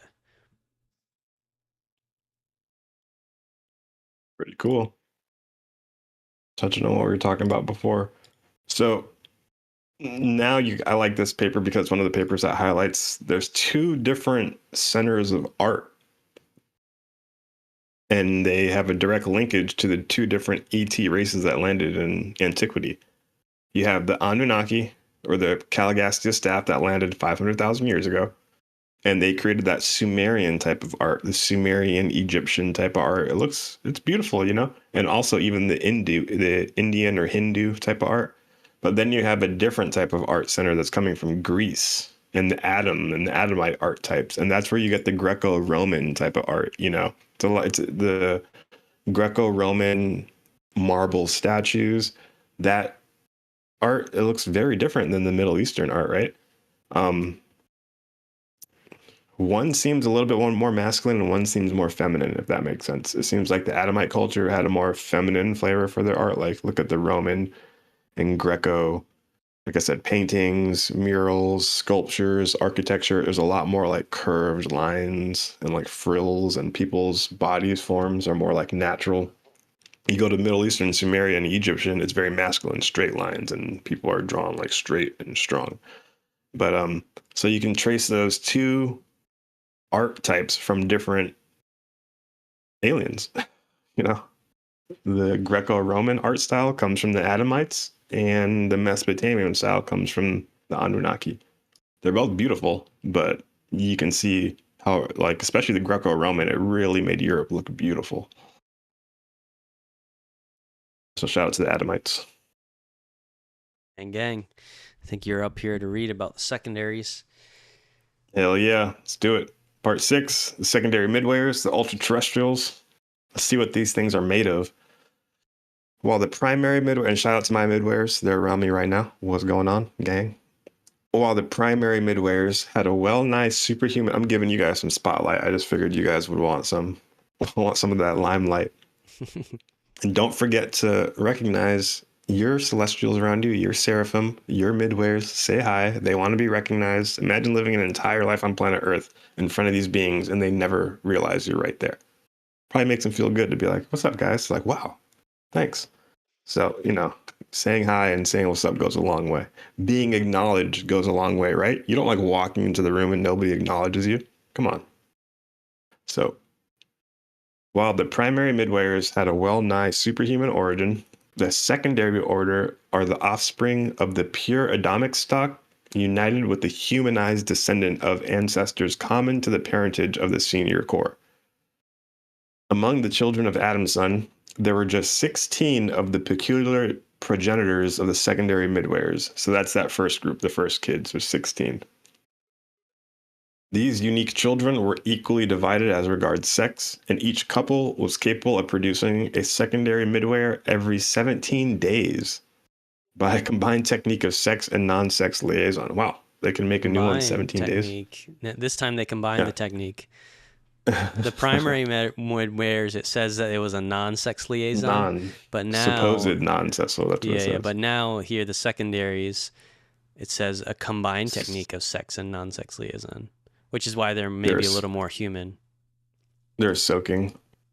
They're just putting it in, but not moving, and meditating. All right. Tantra. And such a seriously. And such a phenomenon was never possible on Earth before that time, nor has it ever occurred since. These 16 children lived and died, except for their peculiarities as mortals of the realm. But their electrically energized offspring live on, not being subject to the limitations of mortal flesh. Each of the 8 couples eventually produced 248 midwayers, and thus did the original secondary core, 1,984 in number, come into existence. There are 8 subgroups of secondary midwayers. They're designated as ABC the first, second, and third, and so on. So it'd be like ABC the first, ABC the second, ABC the third, ABC the fourth, all the way up. And then there's DEF the first, DEF the second, DEF the third, and so forth and so on. Was it EFG, GHI the first, second, third, all the way down. After the default of Adam, the primary midwayers returned to the service of the Melchizedek receivers, while the secondary group were attached to the Adamson Center until his death. Oh, cool. So Adamson was in total control, and well, they're his kids or grandkids. 33 of these secondary midwayers, the chiefs of their organization at the death of Adamson, endeavored to swing the whole order over to the service of the Melchizedeks, thus effecting a liaison with the primary core. But failing to accomplish this, they deserted their companions and went over in a body to the service of the planetary receivers. Wow. So only 33 of the heads and maybe a couple more went to Melchizedek after Adam died. And the rest of the secondary midwayers kind of just did whatever the fuck they wanted. Mm. After the death of Adamson, the remainder of the secondary midwayers became a strange, unorganized, and unattached influence on Urantia. From that time to the days of Macaventa Melchizedek, they led an irregular and unorganized existence. They were partially brought under control by this Melchizedek, but were still productive of much mischief up to the days of Christ Michael. And during this sojourn on Earth, they all made final decisions. Oh, and during his sojourn on Earth, Jesus, they all made final decisions as to their future destiny. The loyal majority then enlisting under the leadership of the primary midwayers. That's cool. So I wonder what they were doing. Those times would have been Michael crazy. Recruited them. Yeah, Michael. Macaventa tried, and they're like, maybe not. Then Michael came down. They're like, fuck, all right, we gotta make a choice. Right. It's pretty interesting. So this is some nefarious ultra-terrestrial history right here. It's going to get into where we get demons from, where the entire concept of demons and horror and scary beings from the other side. This will give you insight on it, and hopefully it'll take that fear away. Absolutely. So the rebel midwayers, the majority of the primary midwayers went into sin at the time of the Lucifer Rebellion. When the devastation of the Planetary Rebellion was reckoned up, among other losses, it was discovered that of the original 50,000, 40,119 had joined the Caligastia secession. So remember, Caligastia is our planetary angel, the head honcho, or was the top dog, also known as Anu, the Sky Prince from the Sumerian stories. And the Anunnaki were the direct team under Caligastia that were incarnated in physical bodies, like avatar bodies, to work on Earth. Remember, they had kids. known as the Nodite, sort of became known as the Nodites, all the stuff we've just been going through. So, these midwares that we're talking about now, when this original sort of rebellion happened, the primary midwares, most of them joined the rebellion, right? And so then you get the secondary midwares, which came much later. So the original number of the secondary midwares was 1984. And of these, 873 failed to align themselves with the rule of Michael and were duly interned in connection with the planetary adjudication of Urantia on the day of Pentecost. No one can forecast the future of these fallen creatures. Okay. So there were 873 rebellious secondary midwares. Yeah. And should we calculate the number here for people? I think we should. I think you should. So Out of what all of the secondary midwares was 1984, but 873 rebelled. So what's 1984 minus 873? do it right now. And the answer is 1111. Ding, ding, Damn. ding. Interesting. So this 1111 phenomena, we're not going to go too deep into it, but let's just say we did a little mathematical formula that gives a hint that it could be it is directly connected with the ultra-terrestrials of Earth. If you're getting these 1111 prompts, hello, say make a wish. Why do you think they say make a wish, angel? Right. They're not from ET angels. They're from Earth Make a wish angels. to the ultra-terrestrials. We need to change the meme. Yeah. So exactly. Yeah. So now I hope you guys are getting some insight on who is trying to make contact with you. So sit back and eat some more fat pieces of steak. We got it for you. I'll throw it to you like a little rabid dog in a cage, like you are. I'm just kidding. So when I first read this, I'm like, oh my God, it's answering so many questions. Shout out to the Urantia book, shout out to the Urantia Foundation, shout out to the chat. If you like it so far, hit that like button, hit that subscribe button, baby. And also, we just dropped an interview with Chris Ramsey from Area 52. Go watch that if you haven't seen it yet. Go check it out. It's pretty sick. Heck yeah. Yeah, so that 1111 calling card. Watch out the next time you be seeing that on the... I got a decent amount of 1111s in high school. I even had a good friend who would always be like, 1111, make a wish. And I was like, is this just some girl thing? Like, what is this? I don't know. Like, I never looked it up. Didn't had like zero context. I'm like, what does it matter? Like, you look at the clock when it says 1111, and you just say something like make a wish. Now, all these years later, I'm like, oh damn, this is the Special Forces Ultraterrestrial group that points our attention to this number because they're called the United Midwares of Urantia. Well, they teamed up with the primary midwares, but there's like this whole group of ultra-terrestrials that are literally have created so here's how I picture it going, right? And there are cousins. Yeah. They come from human lineage. That's even crazier. Yeah. Or superhuman lineage, whatever. It's like, so this group, even though we can't see them, they influence our attention, especially if we ask for it. And so when you're spiritually seeking, you start getting all these synchronicities popping up. Once you start seeing that 1111 pop up, you should know which group this is associated to, right? The Midwares group. Now, maybe both primaries and secondaries kind of use this as a calling card, but it's a small group there of 1111 secondary midwares, and if you see that number, that's what's going on. Just shout out, be like, thank you, angels. There may even be a secondary midware right there with you, pointing your attention to that clock at that time, or whatever crazy situation happens, and then you look to the side and there's an 1111 somewhere, right? And then you open up your YouTube and you see this video and click on it and hear this, and you're like, oh my God. Agent activated. Right.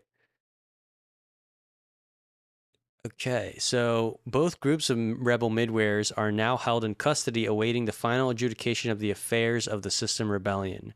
But they did many strange things on Earth prior to the inauguration of the present planetary dispensation. These disloyal midwares were able to I do want to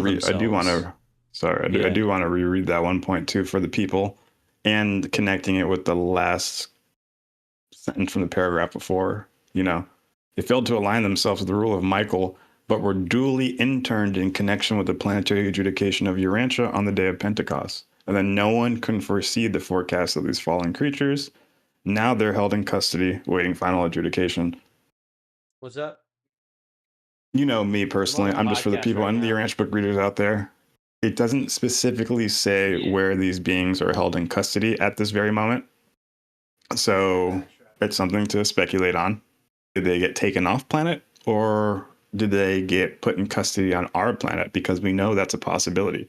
We know that's what happened to Anu, the sky prince of the Anunnaki, aka Caligastia, and his side mate Dalagastia. They were interned and taken into custody, but interned on planet Earth, and they can still roam planet Earth.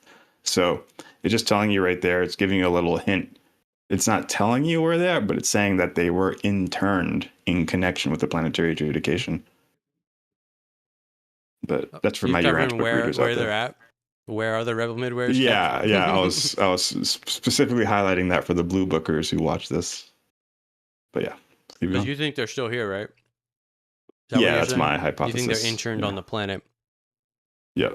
in Tartarus, the pit, the angelic prison? Yeah, So exactly. literally a prison planet for angels. Galagasta, Dalagasta, same shit. Yep. And that's dude. Dalagassia just in the background. We never think of that. Yeah, just so quiet, just fucking. Is it good or bad now? I'm wondering. Like, Good question. Dalagastia, if you're out there, come on the podcast. What's up? Oh boy, We're extending that mercy offering. If you want to get down and recorrect the planet, well, yeah. and I mean, be forgiven of your misdeeds. we are Thyron's dossier. We have to write Amen. that shit. That's something we need to complete. So we do need to do the interview. Yeah. So we know you're listening. We know you're subscribed. Oh, here about Beelzebub. So these disloyal midwares were able to reveal themselves to mortal eyes under certain circumstances, and especially was this true of the associates of Beelzebub, the leader of the apostate secondary midwares. But these unique creatures must not be confused with certain of the rebel cherubim and seraphim who were also on the earth up to the times of Christ's death and resurrection. Some of the older writers designated these rebellious midway creatures as evil spirits and demons, and the apostate seraphim as evil angels. See, that's okay. So that's a huge paragraph right there, especially for the people. We all know Beelzebub from the Bible.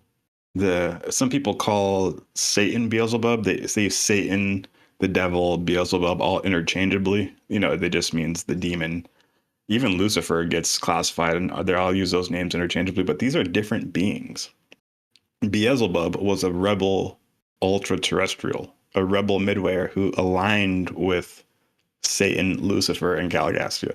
These are all beings who rebelled against the greater cosmos. They rebelled against the Galactic Federation, and they wanted to capture planets for their own nefarious purposes. We're not going to get into it. But everybody knows the term Beelzebub, and now you can have a connector on who this being actually is. He was the leader of the rebellious ultra-terrestrials. Yeah, and that would have been of that 873, and he was the top dog of them. Yep. And it's cool. Like now, I'm speaking to the Urantia book readers here, blue bookers. Again, when people say the rebel midwayers aren't on planet Earth, I think their mind is filling in the gaps, because the Urantia book never says that. And it specifically says it right here in this paragraph. It says, like, these unique creatures must not be confused with certain rebel cherubim and seraphim who were on Earth at the time of Christ's death and resurrection. And then you go to the Lucifer manifesto paper, and it talks about the groups of intern angels on the Father's world, and it only says rebel seraphim and cherubim who participated in there are interned on the Father's world. So that builds off this paragraph saying, don't confuse the midwayers with the rebel seraphim and cherubim world. But whatever, that's for the Urantia book readers. Yeah. We have a question in the chat from Dionysus. Have you guys read Paradise Lost? I just searched up if there was any literature that claimed Lucifer was the Prince of Hell. I haven't read that. Have you read that? I've heard of it. I have not read it. Nope. Not read it. Recently I was having a conversation and somebody was explaining to me that like Paradise Lost was such a popular book that a lot of even like modern Christians, their concept of hell and the fall of man and stuff is actually influenced by this Paradise Lost book. And it's almost like it became so popular that its view of that subject became like a standard way of looking at the devil and all that stuff.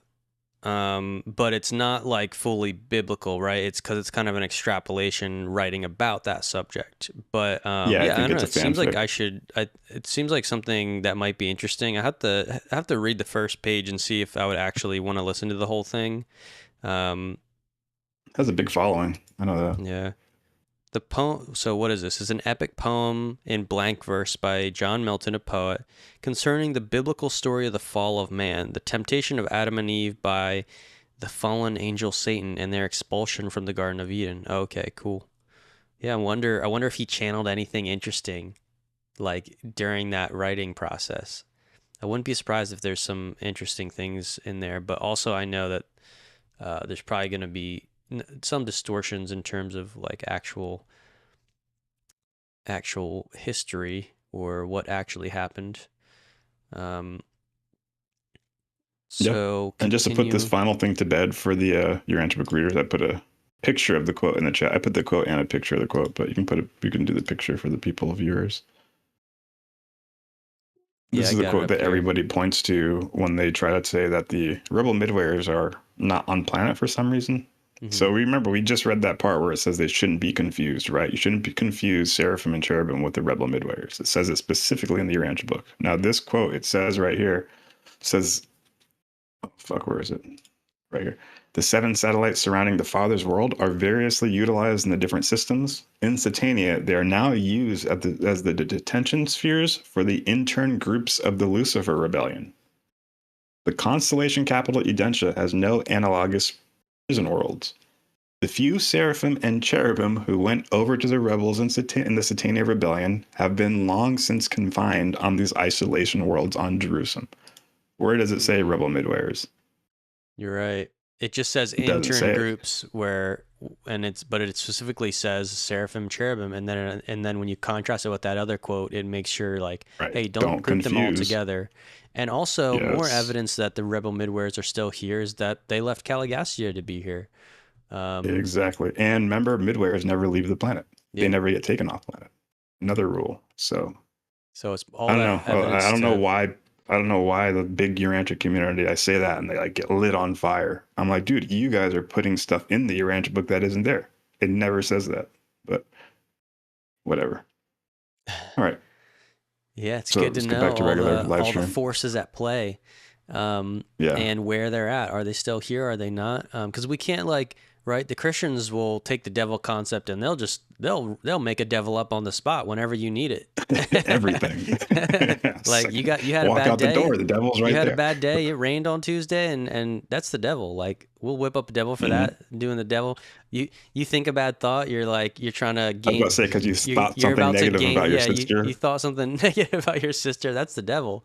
That's And not yep. just And it rained on you yo that day. self. Yep. Yeah, so these are we want to get to the truth of it. Like there's like real non-human intelligence with many different agendas.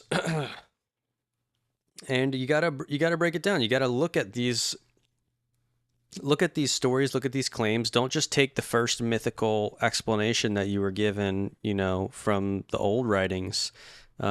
Keep searching because there's all this new knowledge being dropped, and who knows what kind of new knowledge we're gonna get, in the near future.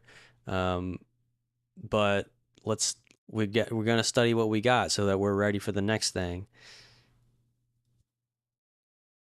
Yeah. Knowledge is power,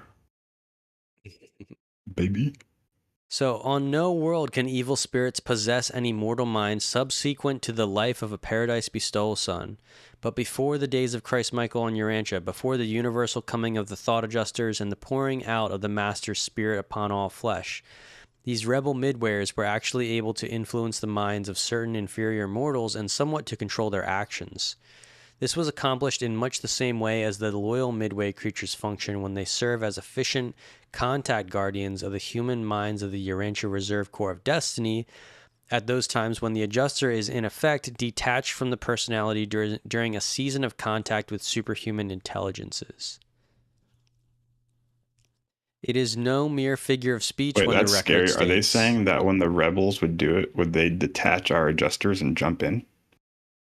I think it's saying the adjusters weren't there before the universal coming, so it was easier for them. The adjuster wasn't a protective mechanism, so they didn't have to like go through the adjuster, maybe. And they're using okay, but this was accomplished in the same way as loyal midwayers when they function. Contact. Okay, so they're using that as an example of. There's still some sort of. Why are they using that as an example? Yeah. So they're saying, okay, they were able to influence the minds what of you say certain makes mortals. Sense, though. This was accomplished in much the same way as a loyal midway creature's function when the adjuster is in effect detached. Yeah, I'm not. I kind of get like some like I don't know if the adjuster detaching is like allows the midwayer to like act as an intermediary for the mind. I don't know. I think what you're saying is right though. I think because a loyal midwayer would never do that to a human. The only time a loyal midwayer would do it is when they're having this season of contact with superhuman intelligence. So that would be the only example they have as what a rebel midwayer would be doing. But they're not doing it one super personality. Yeah. They're not doing it. They're just forcing it. But like you said, the universal adjusters weren't here. So they were probably picking this certain human who didn't have the, and then forcing upon themselves. That's crazy to think about.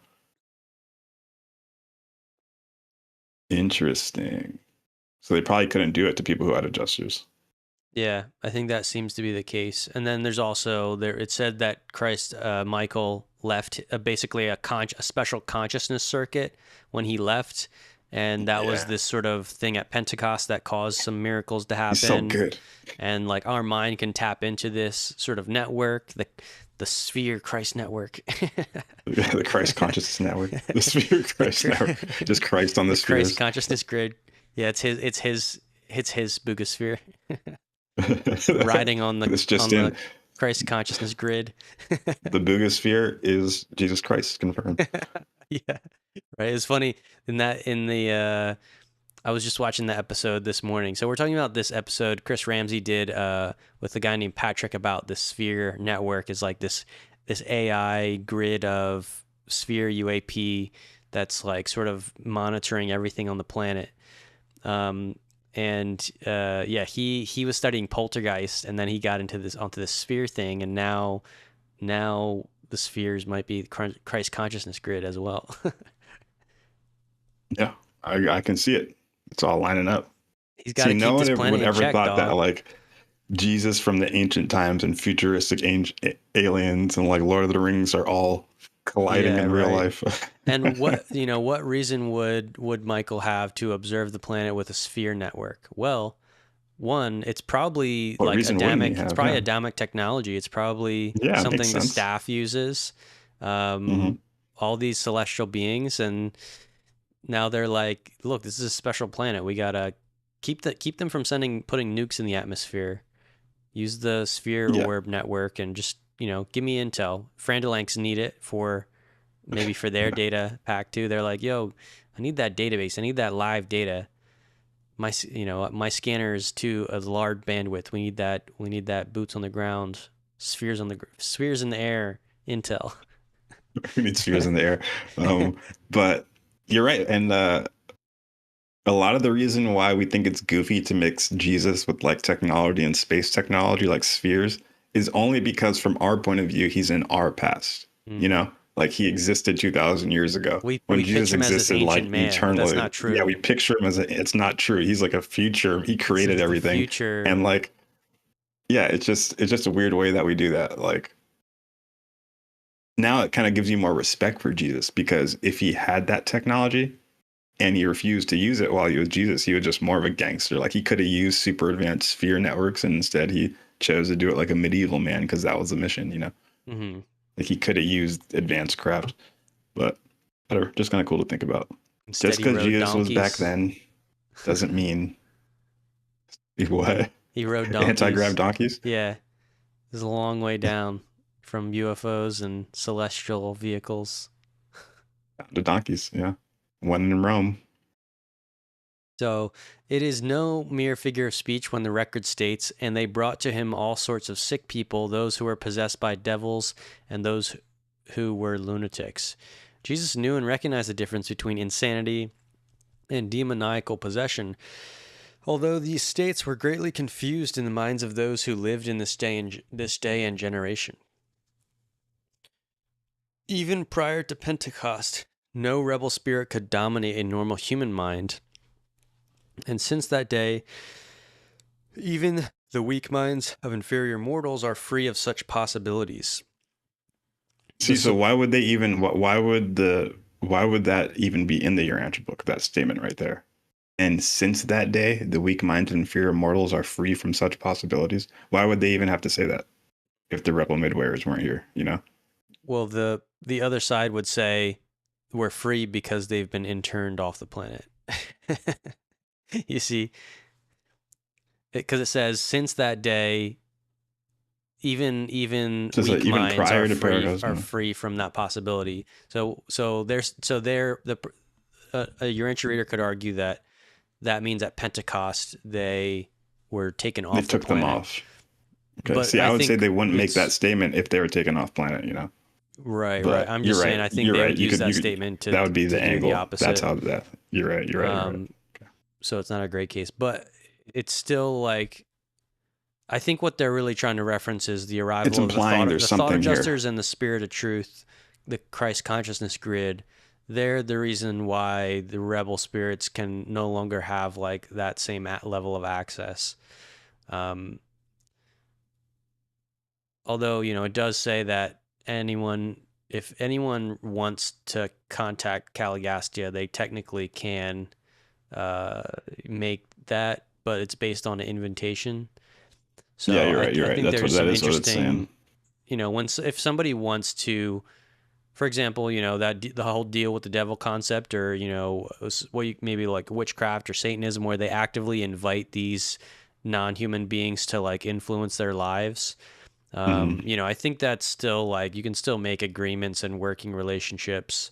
And a decent amount of that is still sort of going on here behind the scenes, but it's no longer the ruling force. It's no longer the majority, where it used to be that these rebel characters sort of had free reign on the planet, and it was their sandbox. They were the ones pushing the toys around in the sandbox, and the humans were kind of just the grains of sand that kind of got caught in the fray there. So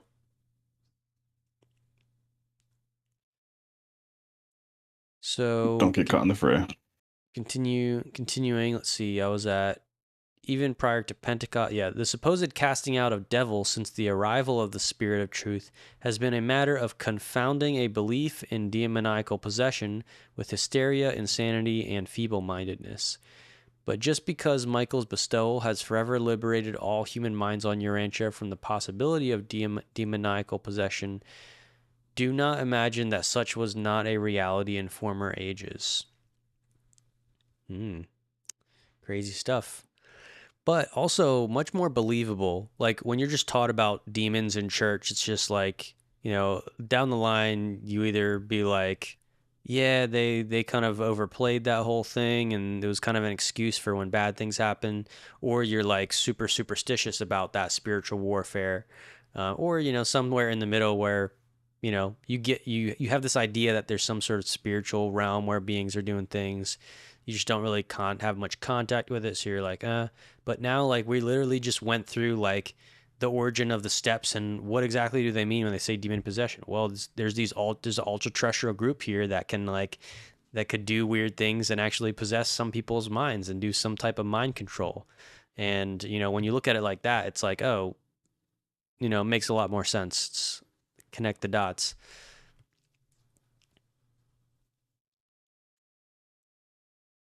So you're up here with the United Midwares.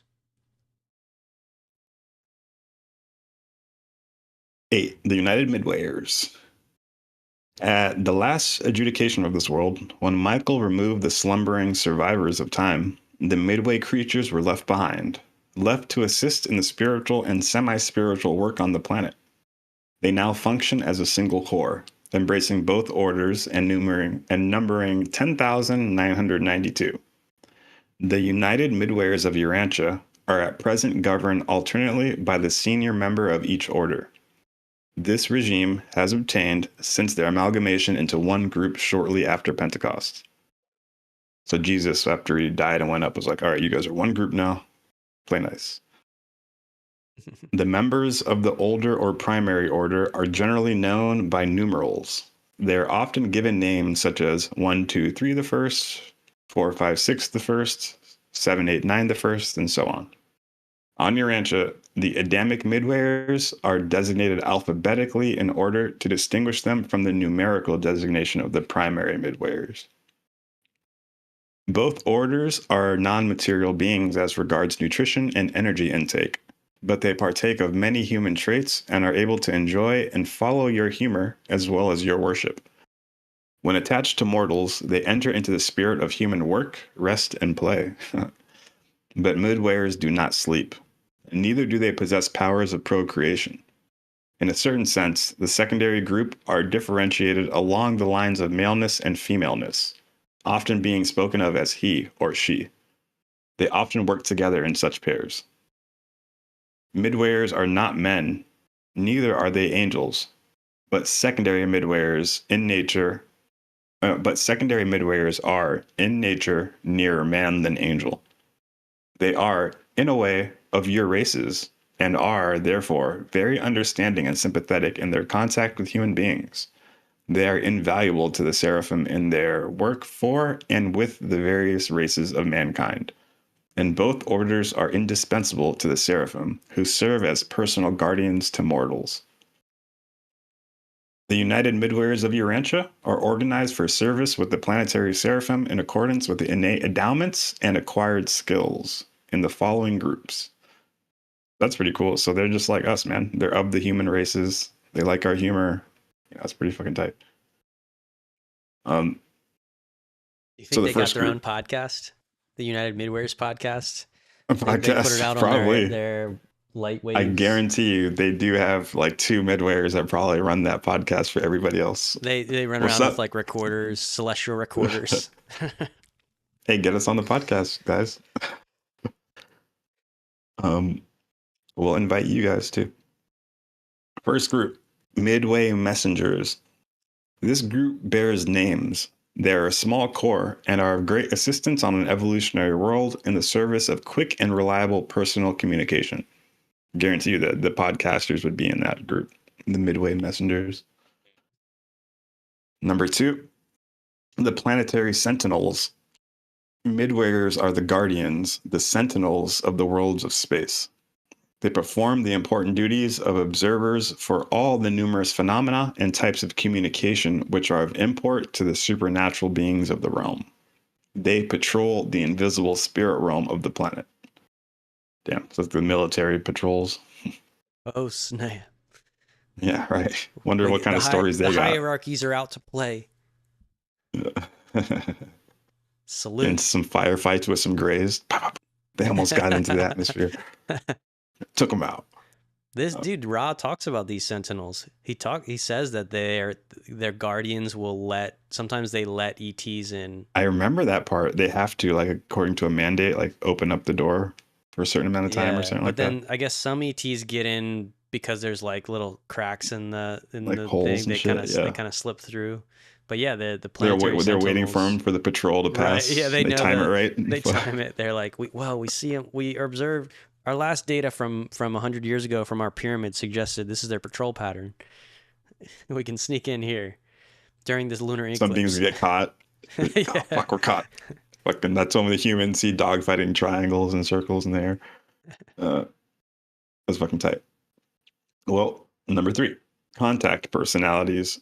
These are the ones that I like to, whatever. I have Midwayers, and let's go. Number 3, contact personalities. In the contacts made with the mortal beings of the material worlds, such as with the subject through whom these communications were transmitted, the Midway creatures are always employed. They are an essential factor in such liaisons of the spiritual and material levels. Interesting. 4 progress helpers. These are the more spiritual of the Midway creatures. They are distributed as assistants to the various orders of seraphim who function in special groups on the planet. I mean, that's a pretty generic term. So they can be special operations. They can attach to any type of assignment. Isn't that interesting? The more spiritual the Midway groupers. So there's like a spiritual but not religious group, and then there's like a spiritual master group, like one who only does communications and technology. Ones. Yeah, one who only does material science. It's like, right, shut up with that crap. Yeah. I do real science over here. You wonder if some of them are atheists. Because remember, they went through that rebellion time. The they were like, stage, I'll serve the mission, but I don't know. I still don't know if God's real. Yeah, right. Frank says he believes in God, but we don't really think he does anymore. I think he's lying to be on the group.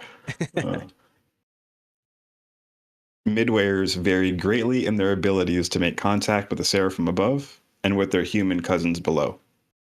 It is exceedingly difficult, for instance, for the primary midwayers to make direct contact with material agencies.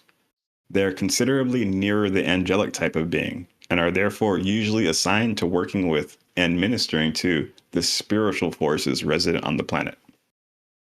I like that, spiritual forces. They act as companions and guides for celestial visitors and student sojourners, whereas the secondary creatures are almost exclusively attached to the ministry of the material beings of the realm. That's cool.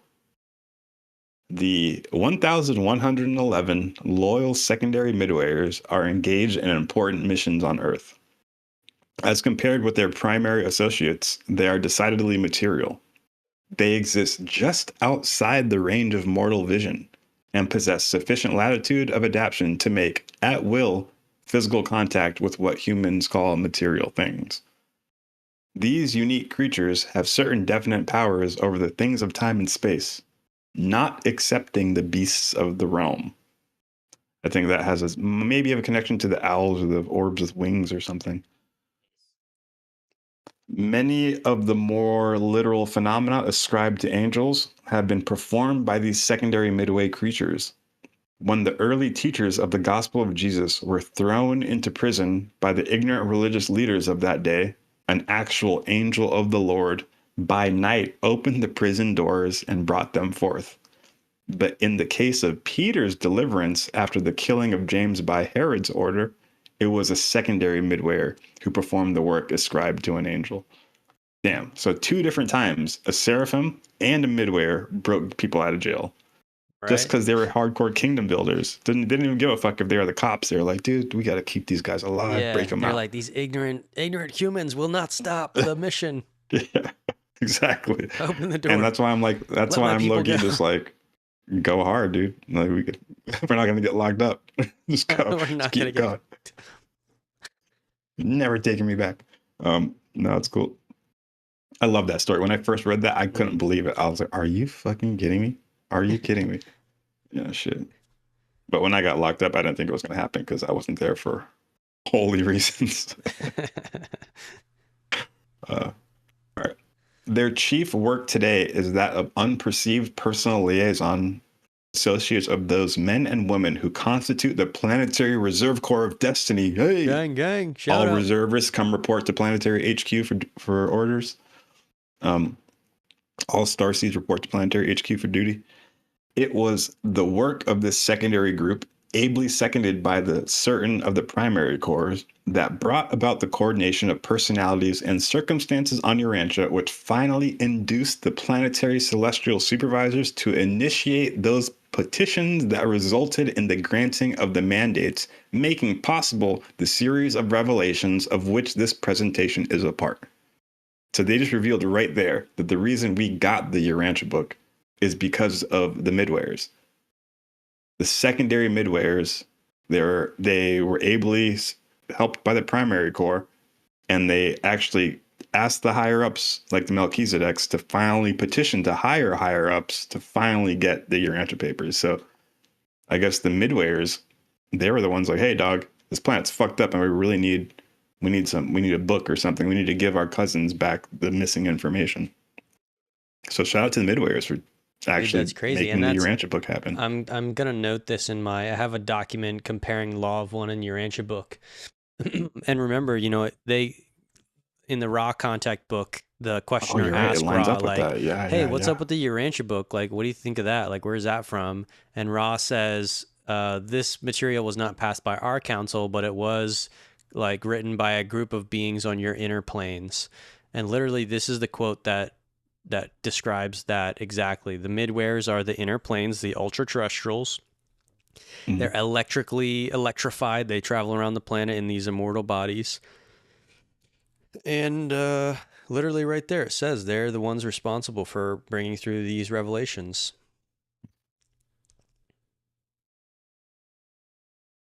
So yeah, it was from them. Obviously, they helped translate it, they helped write it, and they created the first petition in motion to get it to us. So giving them a little spiritual high five. Thanks, my brothers. It helps a lot. It's helping us get these videos out. It's changed my life. It's given me a way more clear perception of reality, and it's allowed me to navigate it in with way more finesse, with way more precision. So big shout out to them. Okay. But it should be made clear that the Midway creatures are not involved in the sordid performances taking place under the general designation of spiritualism. The Midwayers at present on Urantia, all of who are of honorable standing, are not connected with the phenomena of so-called mediumship, and they do not, ordinarily, permit humans to witness their sometimes necessary physical activities or other contacts with the material world, as they are perceived by human senses. So you have to remember this book was given to us in like 1911 to 1930. It took a little bit of time for every transmission to come through. And at that time, everybody was obsessed with what was called spiritualism or mediumship. It's not what we call spirituality today. Back then, spiritualism was like the seances.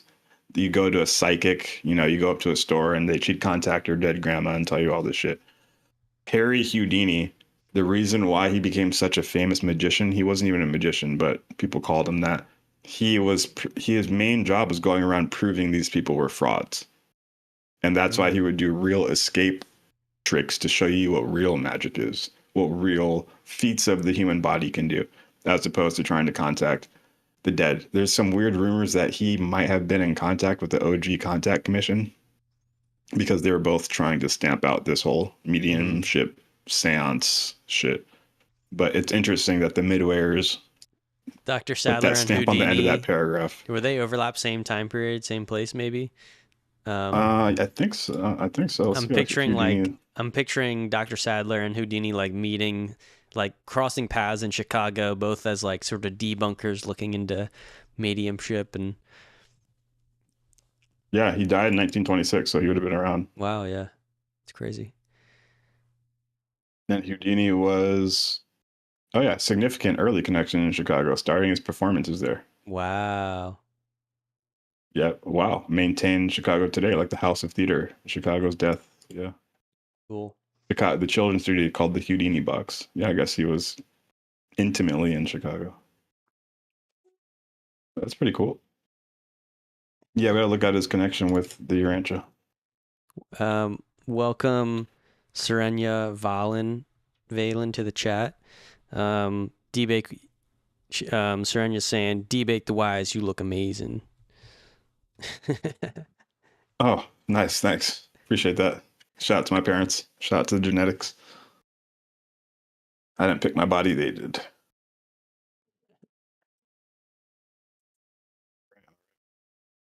All right, we're on the last section here, Urantia. baby. We're just about that 2-hour point, so let's finish it out. Going strong. All right, so whose planet is this? Is this Earth's planet, or is it the ultra-terrestrial Midwayers planet? Let's read. The permanent citizens of Urantia, Midwayers may be regarded as the first group of the permanent inhabitants to be found on the various orders of worlds throughout the universes, in contrast with evolutionary ascenders like the mortal creatures and the angelic host. Such permanent citizens are encountered at various points in the Paradise Ascent. That's literally what ultra-terrestrial sort of means there, like a permanent presence here on the inner planes or hidden on Earth. Unlike the various orders of celestial beings who are assigned to minister on a planet, the Midwayers live on an inhabited world. The Seraphim come and go, but the Midway creatures remain and will remain, albeit they are nonetheless ministers for being natives of the planet, and they provide the one continuing regime which harmonizes and connects the changing administrations of the seraphic host. As Yeah, that's important. that's wild to think about. Everyone else has come and go, but the They stay. Midwayers remain. Yep. As actual citizens of Urantia, the Midwayers have a kinship interest in the destiny of this sphere. They are a determined association, persistently working for the progress of their native planet. Their determination is suggested by the motto of their order. What the United Midwayers United undertake, the Midwayers United undertake. Midwayers do. United Midwayers do. Fuck yeah, dude. I'm gonna steal that from them. Yeah. I'm going to start calling people up and be like, at 11:11 and be like, what the United Midwayers undertake, the United Midwayers do. Hang up. Then just hang up. Or just what Planetary HQ undertakes, Planetary HQ does. It's hard. That's such a hard fucking quote. Right. It's like, we don't just fucking think about shit, boy. We fucking do it. And that's it. That's our planet, and you can't stop us. We fucking do it. I had the thought earlier, like when we started setting off nukes and, then the UFO flap happened, I wonder if they like opened the gate a little bit for the ETs to come through. They were like, shoot, like we live here on this planet and the humans are starting to drop nukes. We need to help something happen. Let's talk to these aliens. Like, we can't directly interfere with the nukes because it's like our mandate is kind of like specific, but these ETs, we're gonna kind of like let them in, and they're gonna be like, "What are you doing, destroying your planet?" Or maybe they went to the ethical ETs, the greenies, and they were like, "Hey, come check out our planet," and they knew that they would do some contact experiences to like seed the whole anti-nuke stuff. Yeah, dude. They see the nuke. Yeah, that's funny. Like the greenies, they'd see the nuke and be like, "We gotta help," or maybe there's some like space bureaucracy, and it's like, no ship can decloak within 40 miles of a human ET, and that's like the law. But the Midwayers are like, damn, they're setting off nukes, so they message the ships, and they're like, hey, you're not breaking any laws, but can you uncloak like 46 miles out? They're like, all right. Show up, trying to get the planet more awake. We're just riffing here. I know you can leave a comment on how shitty this skit is if you want. I don't give a fuck. All right, let's keep reading. So determine, what the United Midwayers undertake, the United Midwayers do. Amen. Although their ability to traverse the energy circuits makes planetary departure feasible to any Midwayer, they have individually pledged themselves not to leave the planet prior to their sometime release by the universe authorities. Midwayers are anchored on a planet until the ages of settled light and life. With the exception of 123 the First, no loyal Midway creatures have ever departed from Urantia. Okay, and I also take that to mean that the disloyal ones were going interplanetary. They were leaving. Yeah, I think they were leaving. Yeah. 800 of them were like, all right, guys, let's go to Mars. Let's go check it out. Let's go hang out with the Greys. Let's go. Yeah, there's no rules then. You rebelled. Yeah. Like, fuck it. No rules. Let's fucking go. I wonder if that's like I wonder how difficult that task is for them to like travel through the universe. Like, is it not safe? Like, do they need to bring any extra technology? Do they need to pack a bag? Yeah. Like, what is that like? Are they like a seraphim? Do they have the ability of the seraphim to kind of just like go super fast and shield themselves? Right. Yeah. So interesting. Or do they have to take like the back routes, the universe circuit routes that are like more established that they have to like ride on? Because they don't, they're not full on angel, so they don't have that same like light body, but they're still like energized. Powers over time and space. So, they don't leave the planet. They stay anchored, and except ABC, where 123 the First has been doing some special missions. 123 the First, the eldest of the primary order, was released from immediate planetary duties shortly after Pentecost. This noble midwayer stood steadfast with Van and Amadon during the tragic days of the planetary rebellion, and his fearless leadership was instrumental in reducing the casualties in his order. He serves at present on Jerusalem as a member of the 24 Counselors, having already functioned as Governor General of Urantia once. How since sick Pentecost. is that, dude? He was a planetary prince. He was a governor general. So when they had planetary prince meetings, a fucking midwayer showed up and sat at the meeting. Like, how sick is that, dude? Oh, man, that's so exciting. So, yeah, he's on the Council of 4 and 20. They talk about the Council of 4 and 20 in the Bible. I say this all the time. John the Revelator saw him. He saw a council of 4 and 20 elders dressed in white raiment, and they were sitting about a throne and 24 seats. And so in Revelations, John is transferred there and he meets the Council of 24. The Urantia book says this Council of 24 is actually a council of ex-Urantia mortals and Adam and Eve, so ETs, and also midwayers on the council. So that's pretty exciting. And little side note, it says that not all seats are filled yet, and they're reserved for humans who are of the current generations who are going to die.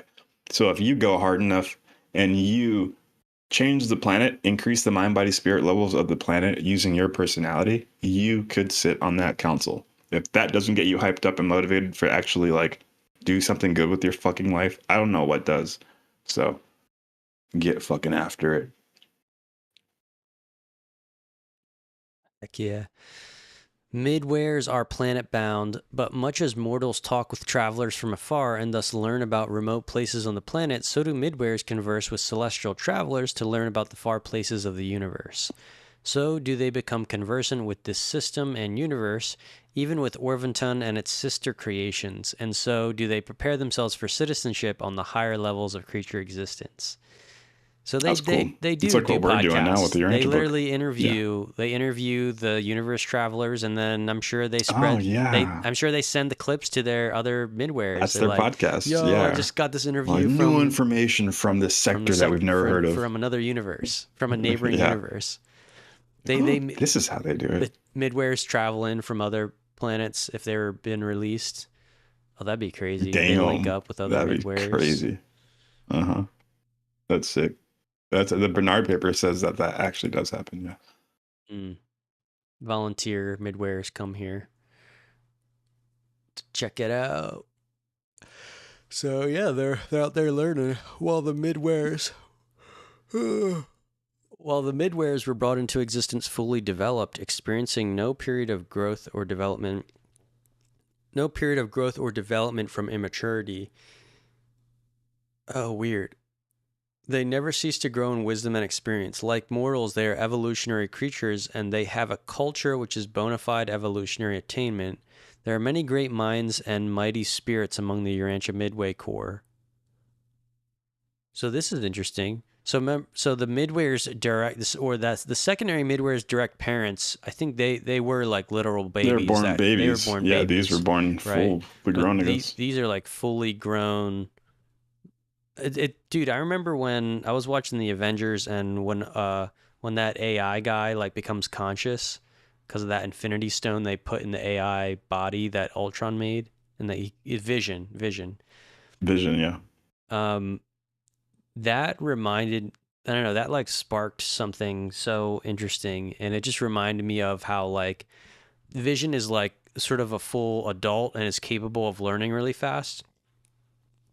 Like starting out at a higher level of intelligence than just like a baby. And that's kind of like what I'm picturing here is like their inception point. They have access to such a complex system of thought and data processing in the bodies that they have that like they're basically adults.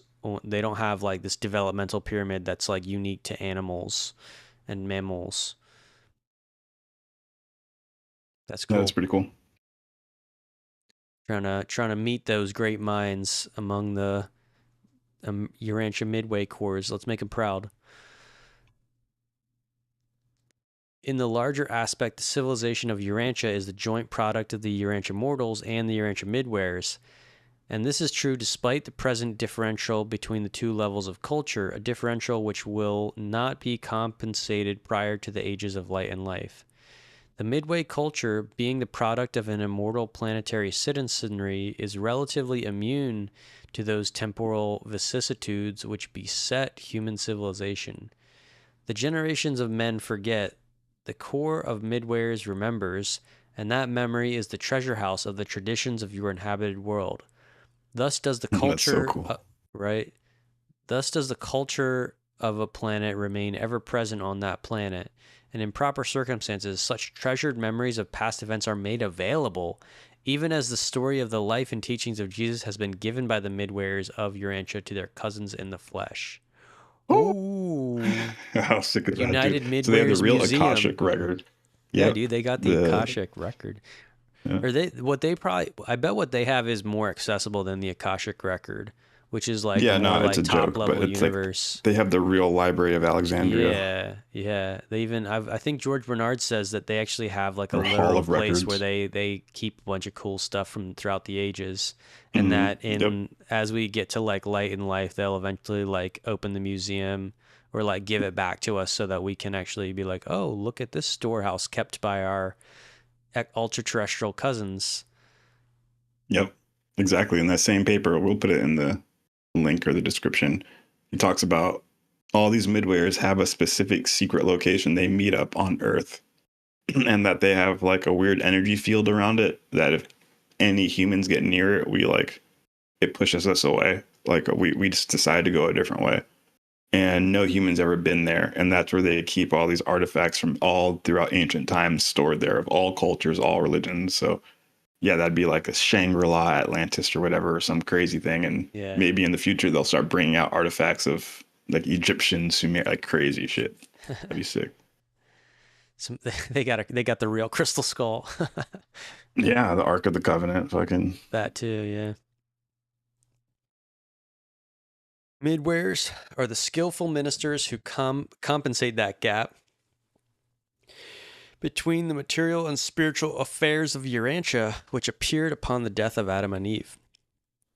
They are likewise your elder brethren, comrades in the long struggle to attain a settled status of light and life on Urantia.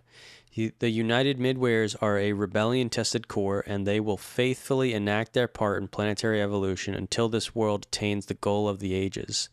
Until that distant day when in fact peace does reign on earth, and in truth is their goodwill in the hearts of men.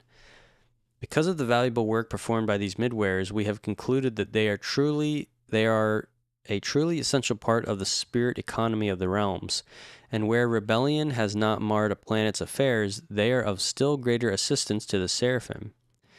The entire organization of High Spirits, Angelic Host, and Midway Fellows is enthusiastically devoted to the furtherance of the Paradise Plan for the progressive ascension and perfection attainment of evolutionary mortals. One of the supernal businesses of the universe, the superb survival plan of bringing God down to man, and then, by a sublime sort of partnership, carrying man up to God and on to eternity of service and divinity of attainment, alike for mortal and midwayer. Presented by an Archangel of Nebadon. Hell yeah, dude. That's a good chapter right there. That's a good paper. I love that paper. We'll make a standalone episode and we'll cross compare it to all the different religions and what their ideas of these beings are. But that was great. I love reading that. That's paper 77 of the Urantia book. Talking about the real history of the ultra-terrestrials. We're not just coming up and saying, yeah, there are ultra-terrestrials, and then moving on. Now we're giving you the nitty-gritty, the behind the scenes, the culture, how they came to be, who they are, where they're going, how they're related to us, how we're all related to the cosmos. Putting it in that nice, what do I like to say, celestial sandwich, stacking it up nice, not forgetting the lettuce and the tomato. And if you need to, we can chew it up like a bird and feed it to you like a baby bird. But either way, hope you guys enjoyed it. We had fun with it. That was awesome, man. Yeah, that was dope. Shout out to the Midwayers. Shout out to the Midwayers for sure. I'm feeling it. The ultra-terrestrial history. Yeah, and normally we do kind of that words of power thing is what we call it at the end. I think it's like we need to reduce, ancient fears and superstitions about the spiritual realm and economy and all the beings that live in it. We need to understand all the types of non-human intelligence that actually exist, because this is coming fast. This is being written into our laws. What does the government tell us about what it knows about these ultra-terrestrials? Exactly. All this, we're in a time of information flow like none other. And we don't want to become another Babel, a great civilization that ends up getting torn apart by war and disagreement. So we need to work with our spiritual brethren. If you are a spiritually activated individual, a light worker, tap in. Like you just heard about the permanent citizens of the planet, and it calls them our older cousins, our immortal cousins, and they are invested in the planet. They live here. They were born here. And we can actually work with them. There's that United Midwares Corps, primary, secondary Midwares, and they're actually even more sort of accessible, close to our range of existence than the high up angels, which can also help us. But midwares are boots on the ground. They live here. They even have a human association, a human origin in terms of how they were created and their parentage. So definitely, try and reach out to work with them and see what kind of resources they got. Um, Everyone's channeling some sort of spirit guide, it seems like, and they're missing out on the top spirit guides. Yeah. These are the types of spirit guides that, like, when they see normal people like channeling and doing mediumship, they're like, sorry, it's not quite good enough. Like, we don't really get involved in that same level. But like, if you make the request to get involved on the way that they actually work, they'll definitely give you some Oh, missions. So, life um, is going to change heavily. but you got to understand, I guess, what they're working for, and that's what the Urantia book is for. Because how you gonna vibrate and resonate and with their mission, like they want to work. Maybe I'm putting words in their mouth, but like if they're gonna work with somebody, or if we make a request to them, we better know like what our request, what we're signing up for, what's the mission. Because if we're not on the same page, there's going to be a bit of a discrepancy. We're not going to be able to receive those downloads in the same way that you can if you actually understand what the United Midwares are doing for the planet. So thanks for tuning in. This is an epic episode, an ode, a shout out, blowing kisses to the Midwares. And this is also important information for the UFO field in terms of what types of aliens and what is their intention. And, you know, look, these beings they're like immortal. They're more powerful than the aliens abducting or whatever crazy things that some alien groups get up to here. The Midwares are on it. They're looking out for us. They got the Planetary Sentinel Corps. So even though the world as a sandbox, we have to respond to these things ourselves. We're not entirely alone on this. So we could even work together with them on that. Yes, sir. That's right. Again, you are more than what you think you are, man. We are on a cosmic team, all of us together. We're more than just animals. We're not Homo sapien. We're Homo universalis, the cosmic man and woman. Together, believe it or not, we can make this place like Star Trek. We can enter the planet into the Galactic Federation. I know it sounds kind of silly, but it's the truth and it's the future. And we need to start understanding these concepts now because it seems kind of rocky. The world around us seems kind of dystopian. That's not the end. That's not where the human species ends. We end in a technicolor kingdom of light and life. That is the end. You can contribute to that, or you can just waste away and watch us build it. And I know if I'm anything like you guys, I don't want to sit there and waste away and watch other people build dope shit. I want to be a part of that. So if you're hearing this, you are the resistance. You are part of the plan. So wake up, join the Discord if you want to join Planetary HQ. If you want to join the Legacy, you can contact us directly. We are very busy, but the Discord is the best way to hit us up. If you want us to cover any subjects, join that, and then we can join our forces together and force multiply our efforts on the face of Earth. So join the Discord, remember who you are, and remember, together, we can accomplish this. Don't forget to hit that like button and that subscribe button. I got nothing else for you. After you hear this video, walk out and go change the planet. If you don't know how to do it, do some push-ups. If you don't know how to do it, eat a little bit better today. Wake up in the morning and do it twice as better. After about 10, 20 days, you're going to keep getting better, and then you'll start to realize these images are going to pop into my mind, and you're going to go start achieving them. So, Debake the Wise, T'Challa, we love you guys. Ultraterrestrials, baby. Awesome. Remember them. Thanks for watching, everybody. And actually, just got a message just came in from the United Midways of Urantia. Stay tuned. I need your attention, everybody. This just in. The New Jersey drones are now over New York, LA, and every major capital on the face of planet Earth.